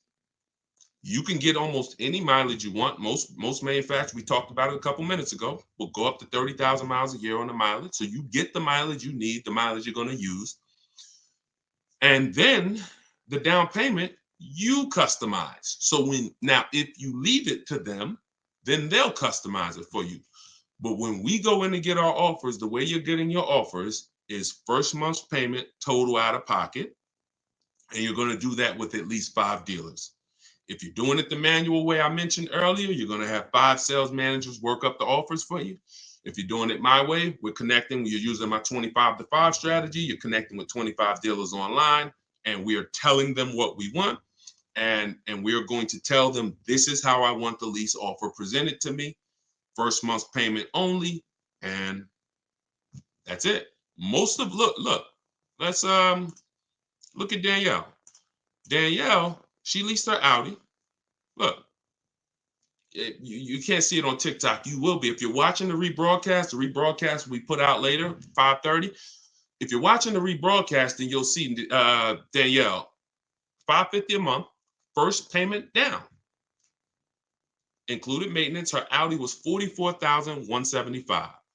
Now I know that sounds crazy, but that was an offer that a dealer had to beat that. That wasn't just her. She didn't go into one dealer and they said, yeah, we'll give you this Audi, brand new Audi for $550 a month. She shot multiple offers like we teach. This is in my private Facebook group. I have a couple people that I coach around the country, and we always report our deals. Most of the deals y'all are ever going to see me share will always be with 0 down, first month's payment down. Because here's the thing to remember. If you can find a car and get the deal you want with no money down, or you want to do that. You only want to put money down when you found your deal, but you want to lower the payment a little bit. That's the only time for money down. If it's in your budget with no money down, drive that car off the lot. And that's what a lot of people do, especially with leases. All right, Dolan, shoot the next one in. Let me put the banner back up. All right, keep the questions coming, y'all. We're pulling questions from everywhere. And make sure you are telling your friends, meet us live 12 and 3 Eastern time. They can meet us anywhere they're at on any of these 4 platforms. If you see somebody and they're like, listen, I got to buy a car soon, you say, listen, Deshone is doing this show. This is guy, Deshone the Auto Advisor. He's doing this live show 12 o'clock and 3 o'clock Eastern time, Monday, Tuesday, Thursday, and Friday. All right, tell them to come. Or they can watch the rebroadcast that we put out in the evening. All right, this is YouTube. Will I have to purchase the book again when you make updates? Great question, Serenity. Nope, absolutely not. Listen, y'all. And look, God bless. I'm not talking about any other author. If there's look, because honestly, the reason I did a digital book is to prevent that. Most authors, how many books have we seen? Volume 9, 2028 edition. You get what I'm saying? It's because the book is in print. If the book is in print, the only way that I can update it is to print a new version, which you have to buy.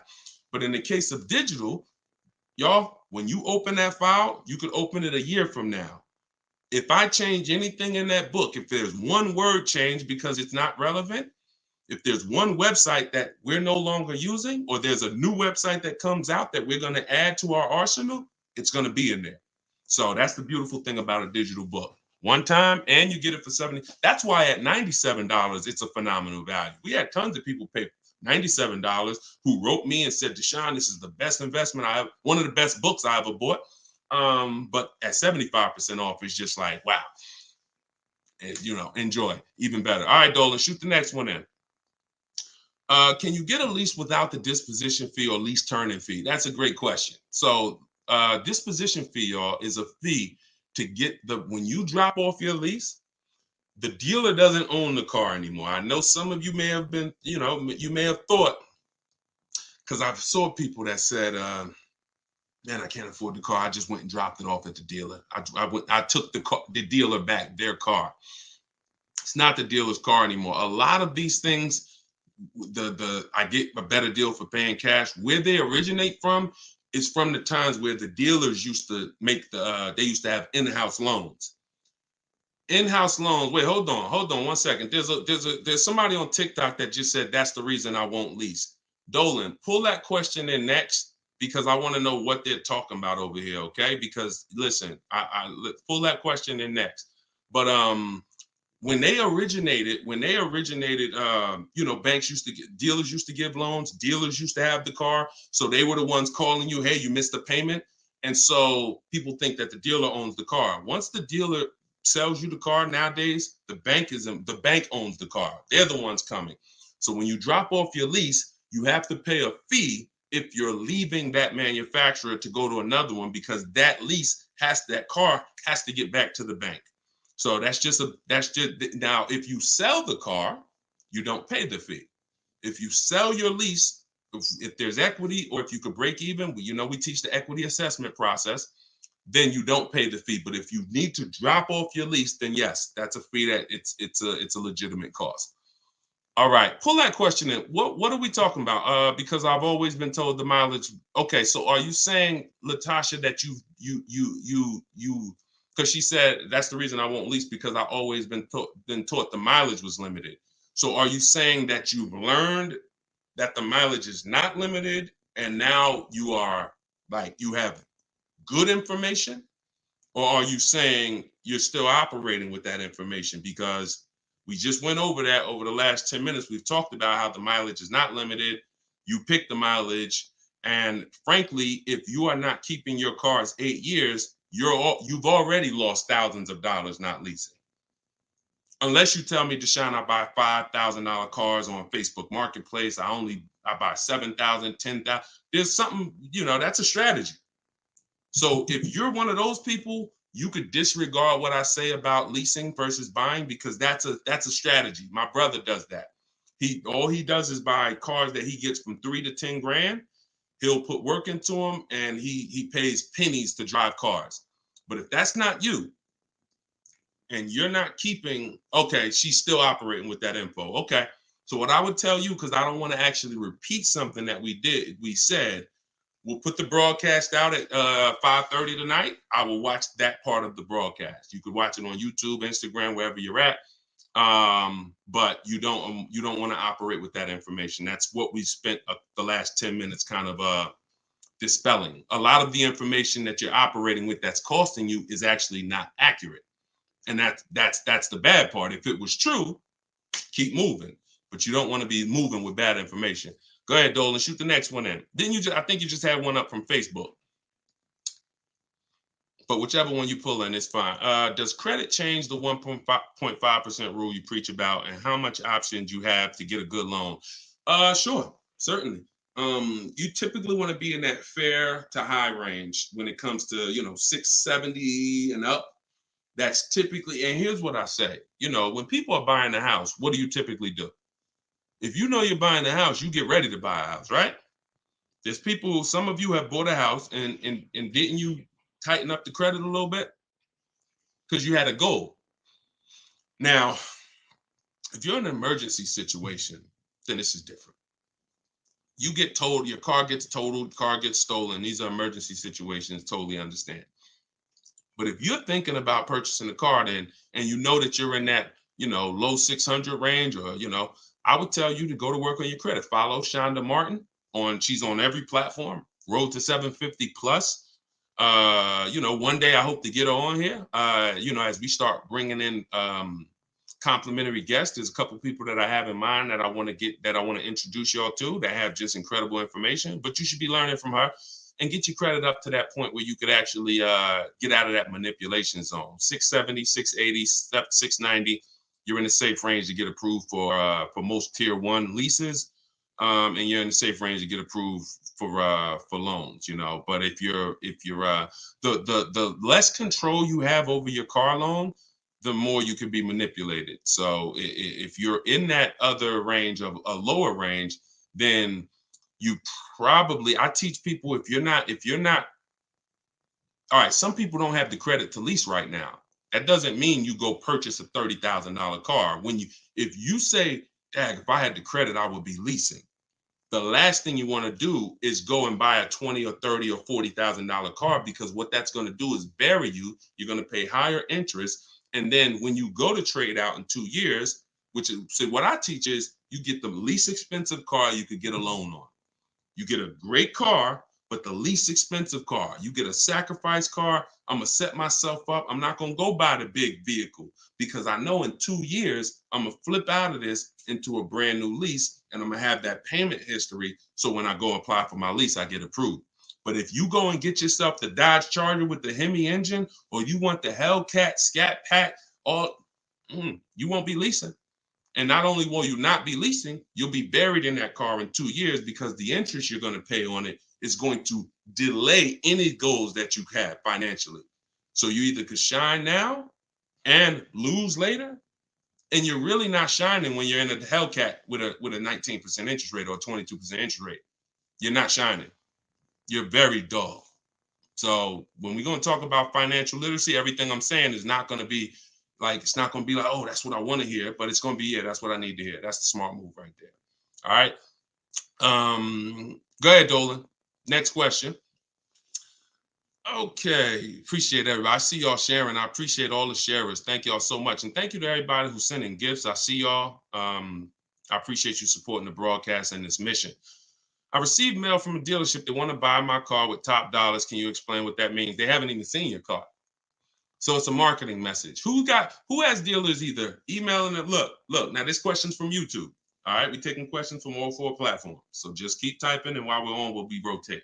Who's got dealers calling them right now, blowing up your phone saying, please bring your car in? If they're just type me if they're calling you, if they're emailing you, or if you even got a letter saying we want to pay top dollar for your car. Look, okay, so lots of you. All right. The reason why they want to do that is because they want to be the first person that makes an offer on your car. They don't want you to see the other offers. So We never look, a dealer is always the last offer for our car, never our first. So what you do, this is called the equity assessment. Many of you who learned from me already, you've been on some broadcasts, you got the book, you've seen my videos. Equity assessment is once you decide whether you lease or buy, that's step one. Step two is the equity assessment. We got to find out what our current car is worth. What is our position in it? Is it a positive where we could put some money in our pocket, or is it a break even, or is it a negative? Now, on a lease, you don't have a negative equity. So it's just you might not be able to make any money or break even. But on a finance, you can have negative equity. So now you're just getting your offers from the cash buyers that we teach. We talked about it. I mentioned them earlier. And then you're going to find out how much you owe. So you want to know what your equity position is before anyone else tells you. You never want to be on here talking about Deshone, the dealer told me I don't have any equity. You did that wrong. We find out if we have equity. And the way you do that is by calling your bank and getting your payoff and then getting offers from the online buyers. That'll tell you right there if you have equity or not. All right. You go ahead, Dolan, shoot the next one up. Y'all see, we're in control. There's never anyone. That's the reason why. Look, hold on. Before you put that up, let me show. Look, I want to just show you some of these offers. All right, I want to show you some of these deals because when you look at below market deals, this is Vincent. All right, Vincent got a 3-year-old. Matter of fact, no. Let's go to something where because that's a below market pre-owned car deal. Let's go to. Do I have anything here with equity? I'll put some equity in. All right. When you look at something like this, like Charles got a Hyundai Palisade. This is probably all through the pandemic. This was the car that people overpaid for the most, and they're still overpaying for it. When you look at this, he's leasing this. This is a $48,000 car, $48,595 to be exact. If you're watching on the rebroadcast, you'll be able to see this on TikTok.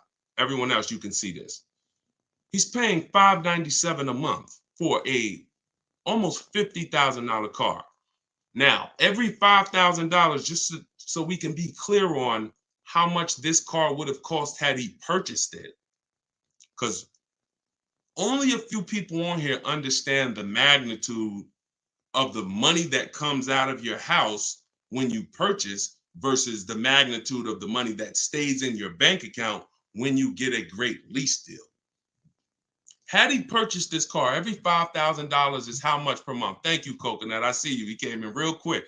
Every $5,000 is $100 a month. So this Palisade, you have many people out here driving Palisades. They didn't put much money down, and they're paying They're paying $900 to $1,100 a month. If they put a lot of money down, like 15 grand, maybe they're paying like 7 something, throwing ridiculous money at these cars. He's paying $597. So not only does the deal need to be on the right foundation, he would have never gotten anywhere near this. That's why I say if you were supposed to lease and you purchased, there's no way to get a great deal. Y'all see now what I mean when I say that? Look at Danielle. You saw Danielle earlier. Look at Kimberly with her Maserati. She's driving an $86,000 Maserati, and she's paying $968 a month. 36 months.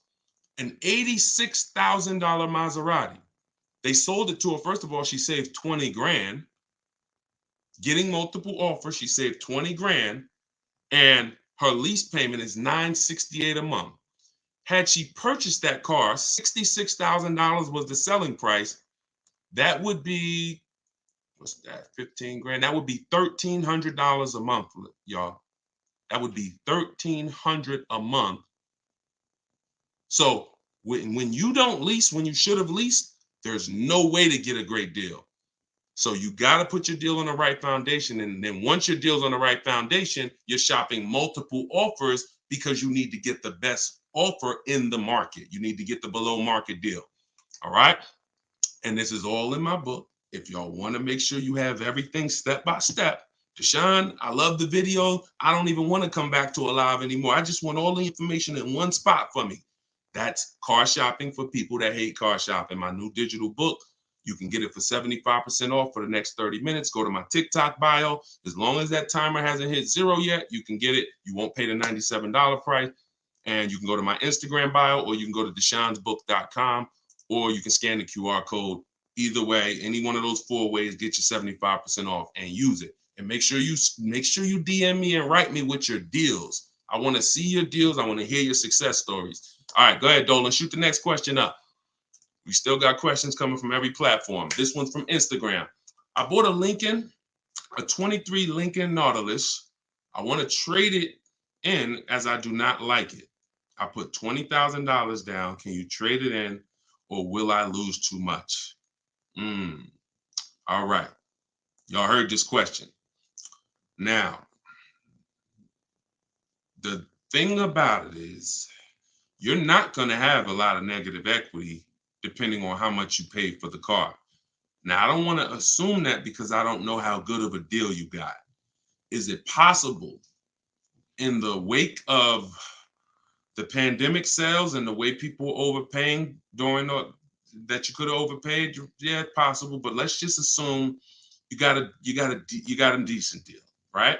You're not going to have a lot of negative equity, but you're not going to get this money back.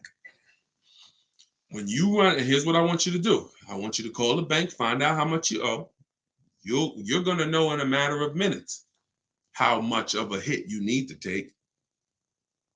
Call your bank, find out how much you owe, and get your online offers. Go to CarMax, go to Carvana, go to Driveway, go to AutoNation, go to KBB Instant Cash Offer, go to Car Guru, Sell My Car. Get those cash offers. Whoever's the highest, compare it to what you owe. You're not going to like it at the end of the day, but that's going to help you choose whether, all right, can I live with this thing for a little bit more? Buying a car and trading it in a year, 2 years, 3 years, 4 years, especially a new car, it's just a big loss. It's a big loss. You must hate the car enough to take that loss. All right. But I want you to know what your equity position is, so you'll be able to see what you're going to do. And because you put so much down, you like I said, you're probably not going to have negative equity.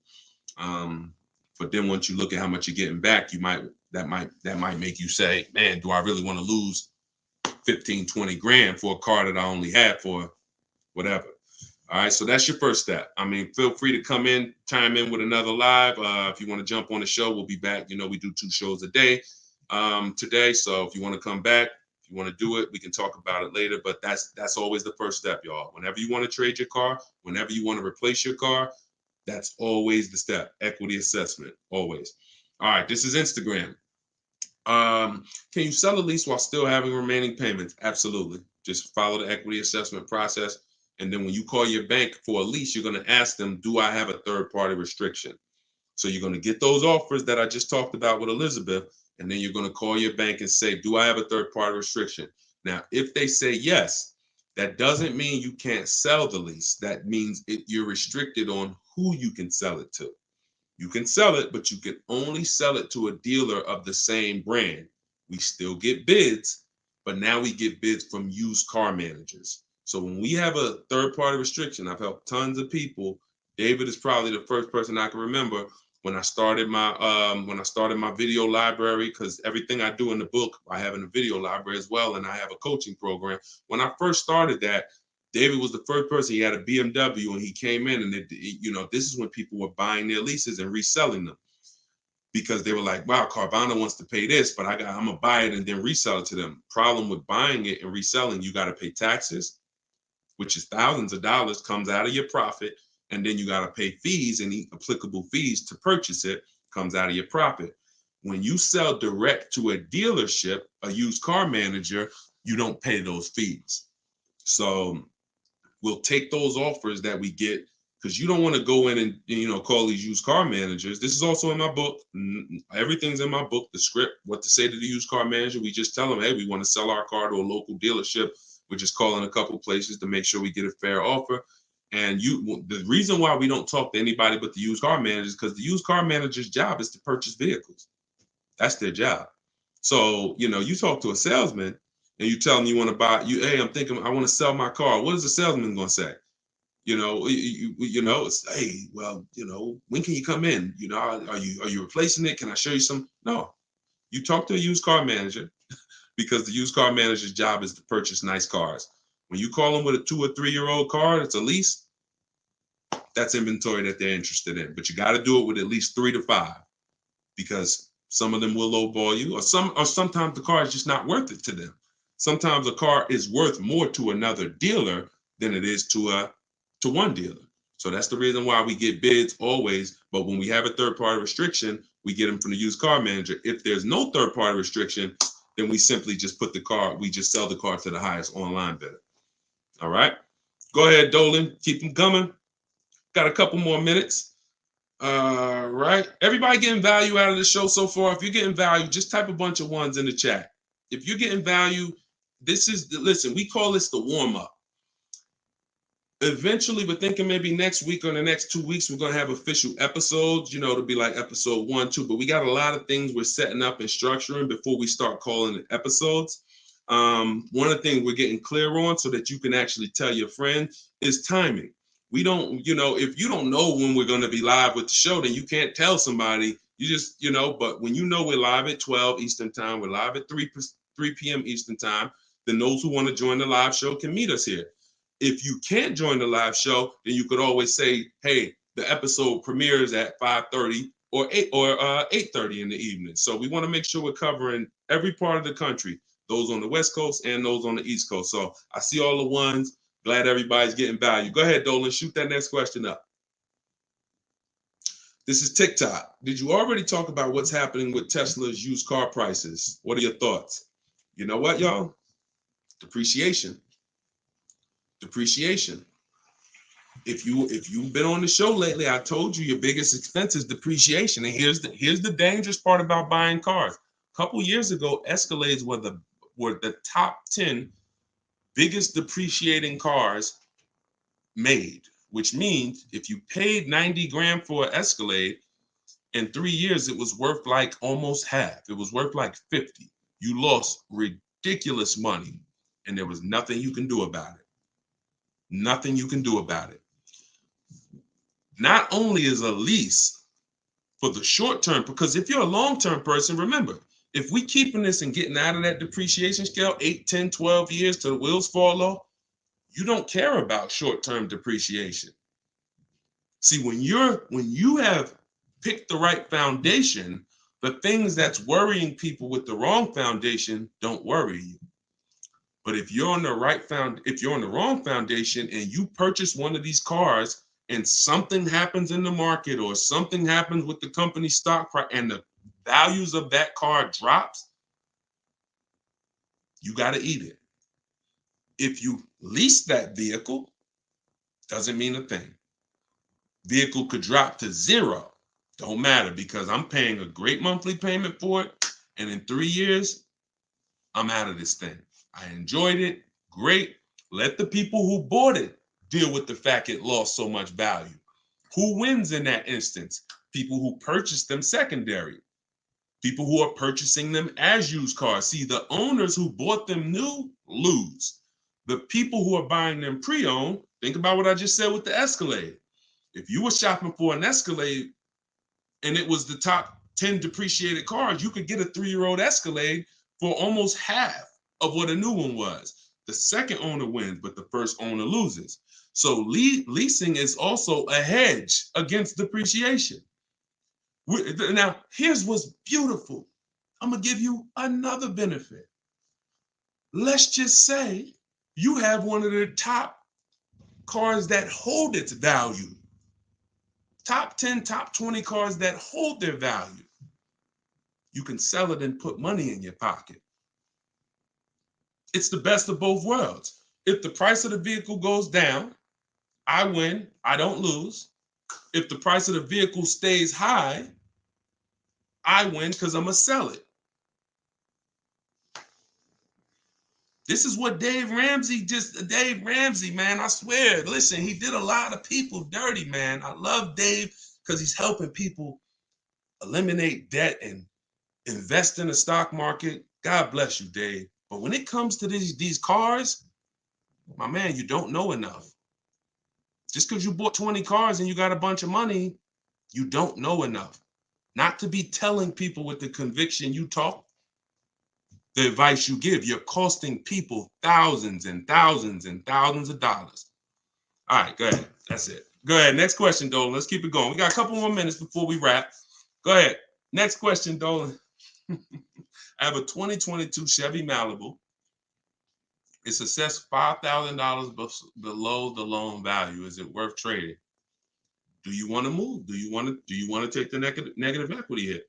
Now, your purpose for trading needs to be, all right, if you're going to take that type of loss and roll over negative equity, it's only two reasons. Either this car doesn't fit my needs anymore.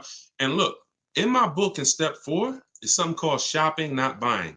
We're not spending enough time. And I know some people, I don't want you to judge people who are writing these questions and they're saying, yo, I bought this car and I want to trade it in or I want to replace it in a year or two. But we got to do a better job of picking our cars. We got to stop letting, if you use what I'm telling you, no one should ever rush you again. I don't care if you have an emergency. You can get a car in a couple days using what I teach. But you should not be picking cars and taking a car home that you don't like, because you're going to lose money if you replace it. It's no two ways about it. You're going to lose money. Big money too, not $100, thousands of dollars, 20%, you're going to lose. So if you're doing that because that car doesn't fit your needs anymore, sometimes you needed a bigger car because you didn't have kids and then you just had triplets, changes in a heartbeat. I was going to keep this car long term, but then we need a bigger car. So I'll deal with the negative equity, but the next car I buy is going to be a family vehicle. We're going to keep it long term. If that's not the case, then we shouldn't just be switching cars, because we're not taking enough time to choose a car, especially if you remember what the most important question is, y'all. How many years am I keeping this next car? That's the first one. When you open my book, when you hear me talk about the most important question, it's the first thing you ask yourself. If your spouse comes to you and say, man, you know what? I want a new car, man. I'm trying to see, where should I start? Start with this question every time. How many years are you going to keep the next car? Only a couple. Because if you say 8, 10, 12, that's going to make sure you choose something that you're going to love for 8, 10, or 12 years. And if you're not keeping it that long, then, it doesn't matter. We got to pick our cars better, okay? Like, we got to stop I have a whole step in my book, Shopping, Not Buying, where it's like, yo, you're about to spend $10,000 to $100,000, some of you. You deserve, if you walked into the mall right now and you were going to make a $30,000 decision, $30,000, you walked into the mall right now, how would you want them to treat you? I want to hear from everybody. See, you don't realize you've been doing the same thing. You walk into a dealership, you're making a $30,000 decision. You're making a $30,000 transaction, $50,000 decision. How would you want them treated? Any business, if you walked in anywhere and you were about to make a decision that was a $50,000 decision, some people like Deshone, man, if it was $5,000, I want to be treated like royalty. I don't want to be rushed. Look, Sheila says special. Absolutely. So you can't rush yourself. You can't let anyone rush you, because you have to start treating, if you want to win, and I mean keep all the money in your household, save all the money, you really have to start treating your car purchase as a long-term decision. Even if you're leasing, you have to start approaching. You can't be, oh man, I'm just going to do this on a whim. That's how we lose, okay? But yeah, unfortunately, if you want to switch car, now if you're saying, Deshone, I want to go into a lease, that's okay. If you're saying, Deshone, you know what? I'm not keeping this car 8 years. I got a loan on it, but I'm thinking I want to switch out of it now and start leasing. Make the move. As long as it's not too much negative equity where it's going to eliminate your ability to get approved for the lease, because you can't put 10 grand of negative equity on a $30,000 car. It's something called loan to value ratios. As long as it's not going to blow out the loan to value ratio, make the move. There's no benefit of you staying in a finance when you know you should be in a lease. All right, good to see you, Ferris. Go ahead. All right, go ahead, Dolan. Shoot the next one in. Got another 5 minutes this episode. Instagram, I think we're gonna end early because when we post the episode, they only give us an hour for the episode, but you'll be able to see the whole episode on YouTube or Facebook when we post it, or TikTok. Is the price of the book 75% off, $97? No, it's actually, Sheila, you might have missed the countdown. Let me reset it. If you missed the countdown, let me actually see if I can reset it, actually, because sometimes it doesn't reset. $97 is the original price. The special price is 75% off of that. So no, there you go. All right, see if it resets now. Try it now. If not, then yeah, get there, y'all. Go get your 75% off. Go to my TikTok bio, download your copy, get your 75% off. Go to my Instagram bio, download your copy, get your 75% off. All right, go ahead, Dolan. I just hit the reset button. Let me know if it reset for y'all. Go ahead, Sheila. All right, this one's from Facebook. I know this may be off topic. Does your book tell us how to purchase a vehicle under 10K for cash? That's something I call them smart cars. And that stand now, it's not those little smart cars. I call it saving money at the right time. If you're going to purchase that type of car, because I'm not going to go into detail on that because it's an entire strategy. This is because if I'm purchasing cars under 10 grand, not only am I looking, so I'll give you some advice, Alan, and anybody who's going to be doing this, because and you could just use it as you want. Now, remember what I said of how we qualify a good used car. I talked about it earlier in the show. Title history, service records. You must see lots of service records. Now, it can't be a gap for 20,000, 30,000 miles. There were no service records. Nope. And some of you say, Deshone, well, what if they changed the oil on their own? What if they didn't? If I can't see it, then I can't trust it. So you're going title history, service records, accident history. Now, outside of that, if I'm not just looking on the marketplaces. In that price range, I'm looking on Facebook Marketplace. So you want to add Facebook Marketplace to one of your marketplaces in that case. And you want to have a great local mechanic, or you could use a company like yourmechanic.com. If you don't have a great local mechanic to inspect that car before you buy it, that's a must. That's a must. You a great local mechanic, and then just search, because at that point you're not always looking for brand. Sometimes you're shopping for price. When you're shopping over 10 grand, you could typically shop for brand. Honda, this is what I want. I want a Honda Civic, or I want a Nissan, or whatever it is. When you go under 10 grand, you could still do brand. It just becomes a little harder. But other than that, use it the same way. The only reason it's not in my book is because it's an entire strat. Like I said, my brother's a master at it. Like literally, my brother, that's his business. And maybe one day I'll write a special edition from the book, an add-on for just that particular strategy. But until then, just take what I just gave you, and you take that. I take that serious, because that is a strategy, y'all. Like if you're on a fixed income, or if you're a low income person, and you say, Deshone, my goal is to just have the least money possible. I don't need a new car. I'll drive an 8-year, 10-year-old car. Here's another thing I'll tell you, Alan. You pay for size. If a car was 25 grand brand new, you can find a relatively, still good one for 10. If you're trying to get a car that was 50 grand brand new, then when you go to 10, you're going to probably get crap. So you want to go as small as possible, and, try to get something that was under 30 grand brand new, so that at 10 or at 9, it's still quality. If you try to get a BMW that was 60 grand, you're going to get one with 110,000 miles, no warranty, and it's going to be crap. So use that as you can, and be careful. All right. Go ahead. Let's do 2 more, and then we'll wrap. All right, because we got to come back at 3. All right. Go ahead. Are car loans similar to mortgage-backed securities? In what way? A car loan is an asset-backed security. So the mortgage, the asset securing the mortgage is a house, and a car loan, the asset securing the loan is a car. So it's an asset-backed security.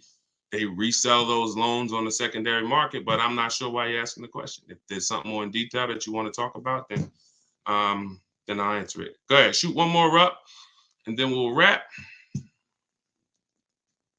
This is great. It's not showing 7. All right, put it, Sheila. All right. I don't know. Listen, I don't know. She's like, it's not showing. There's a count. The minute you visit that page, everybody saw the timer, right? There's nothing like there's a 30-minute timer. It says at the end of 30 minutes, price goes back up to $97. So it's a special offer. You know, I tried to reset, but sometimes, you know, it doesn't reset. So, you know, maybe meet me on the next broadcast. I'll see if I can reset it, Sheila. At $97, it's worth every penny. It's actually worth thousands of dollars. So you can't put a product out that's worth what you're paying. If it can't be worth $97 and you're charging $97. No, it has to be worth thousands of dollars. And every one of you that write me, check out these reviews. Look, this is Goodreads. We're already at a 4.94 on Goodreads.com. We're already like 5 stars. 2 people look, this one girl gave me a 4-star review. God bless her. Because she's like, you know, I would have liked to talk to the author to ask him some questions. Listen, I got books on my shelf. I can't talk to any of these authors. You know, if it's a great book, it's a great book. But anyway, go ahead. It's all good. It's so we're very highly rated, and you know, it's gonna be worked out. I want this to be one of the most valuable books you ever have. Like out of all the books you have, this one right here should be in the top 1 or 2 of the ones that save you the most money in your lifetime. All right, so go up to my TikTok bio, grab your copy. As long as that timer is not 0, you got 75% off, or you can go to my Instagram bio, or you can go to deshonsbook.com, or you can scan the QR code. Go ahead, Dolan, shoot that one in. I see you, Alan. Thank you, brother. All right. All right. What about rebates to eat the negative equity? Great question, Joe. Great question. Only bad thing is rebates. All right. So this is a wonderful question right here. All right. So you take something like Jeep. Jeep historically, Jeep Grand Cherokees have had $2,000, $3,000, $4,000 rebates. They don't always run them. And rebates, y'all, are on new cars, not used cars. What he's talking about is if you have negative equity, remember I was talking a few questions ago, gentleman asked about getting out of his car. And I said, well, you can't put 10 grand of negative equity on a $35,000 or $30,000 car, the loan to value. But there are some cars that are better to move to with negative equity, because if you can get $7,000 off the price of the car because you have rebates, then you could bring all the negative equity over, you know, that you have. Now, the bad thing about this, one day I hope to really have a database where we know what rebates are. When we have thousands and thousands of people shopping at once, now we have hundreds. But when we have thousands like shopping at once and reporting the data to us, we can actually keep a record of, you know, hey, Jeep has $3,000 rebates. This company has $4,000. Hey, the electric rebate is $7,500. So if you were going to transfer negative equity over, like take Greg, look at Greg's deal. So Greg got a 1.5, he got a under 1% lease on this Kia EV6. It's an electric vehicle, Win. It's the Win edition. He saved not just the $7,500 for the electric car rebate, but because of the bid. See, the rebate is not a dealer discount. We don't just get excited to see some people go in and the dealer, oh, I'm taking off the rebate. No, outside of the rebate, the dealer is going to, whoever wins the bid gives us the biggest discount. So if a dealer who wins the bid gives us a $2,500 discount, and then we get a $7,500 rebate, we save $10,000 off the price of the car. So if you were going to bring your negative equity over of $7,000 or $10,000, there you go. So if you can find a vehicle that has a higher likelihood of having rebates, Jeep Grand Cherokee is a good one to try. Again, hopefully one day we'll have a database, but yes, much easier when you shop your bids for you to get out of your car and go into negative equity with a car with big rebates. Yep, great question, Joe. Glad you asked that. All right, y'all. It was a pleasure. I see you, Mr. King. Just got the book for the discounted price. Enjoy it. Use it. Please, everybody, Write me with your once you have my book. Listen, and when you purchase the book, y'all, you get the support email from my support team. Please don't DM me for any issues when it comes to tech, because what we typically see is sometimes people will, you're trying to type fast. You see the timer going down. You'll see you'll switch one letter up by accident, and then that email doesn't come. Now, if that happens, what I want you to do is take that support email and then email my support team, and they'll get you the link. But anyway, we deliver lots and lots of these books. So as long as you type your email in right, check your email in a matter of minutes, dig right in, and please email me your success stories. Email me your deals. I don't want y'all just writing me, showing me pictures of cars like everybody else. People will make videos saying, hey, look at the price of this car. Look at this car I just got. I want y'all emailing me with numbers. Deshone, look at how much money I just saved. Deshone, look at the discount. Look at how much I just paid for this used car below market. That's what I want. Y'all can send me those all day. We'll post them to the show. I love hearing y'all success stories. So that's the show. I'll catch y'all on the next segment. If you're available, catch us on the next segment.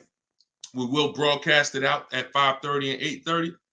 But if you're available to meet us live Monday, Tuesday, Thursday, Friday, we're here 12 p.m. Eastern time.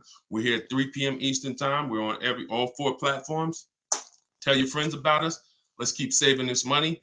And thank you to everybody that got the book. Thank you to everybody that shared the broadcast. We can't do this without y'all. All right. I'll see y'all in the next show.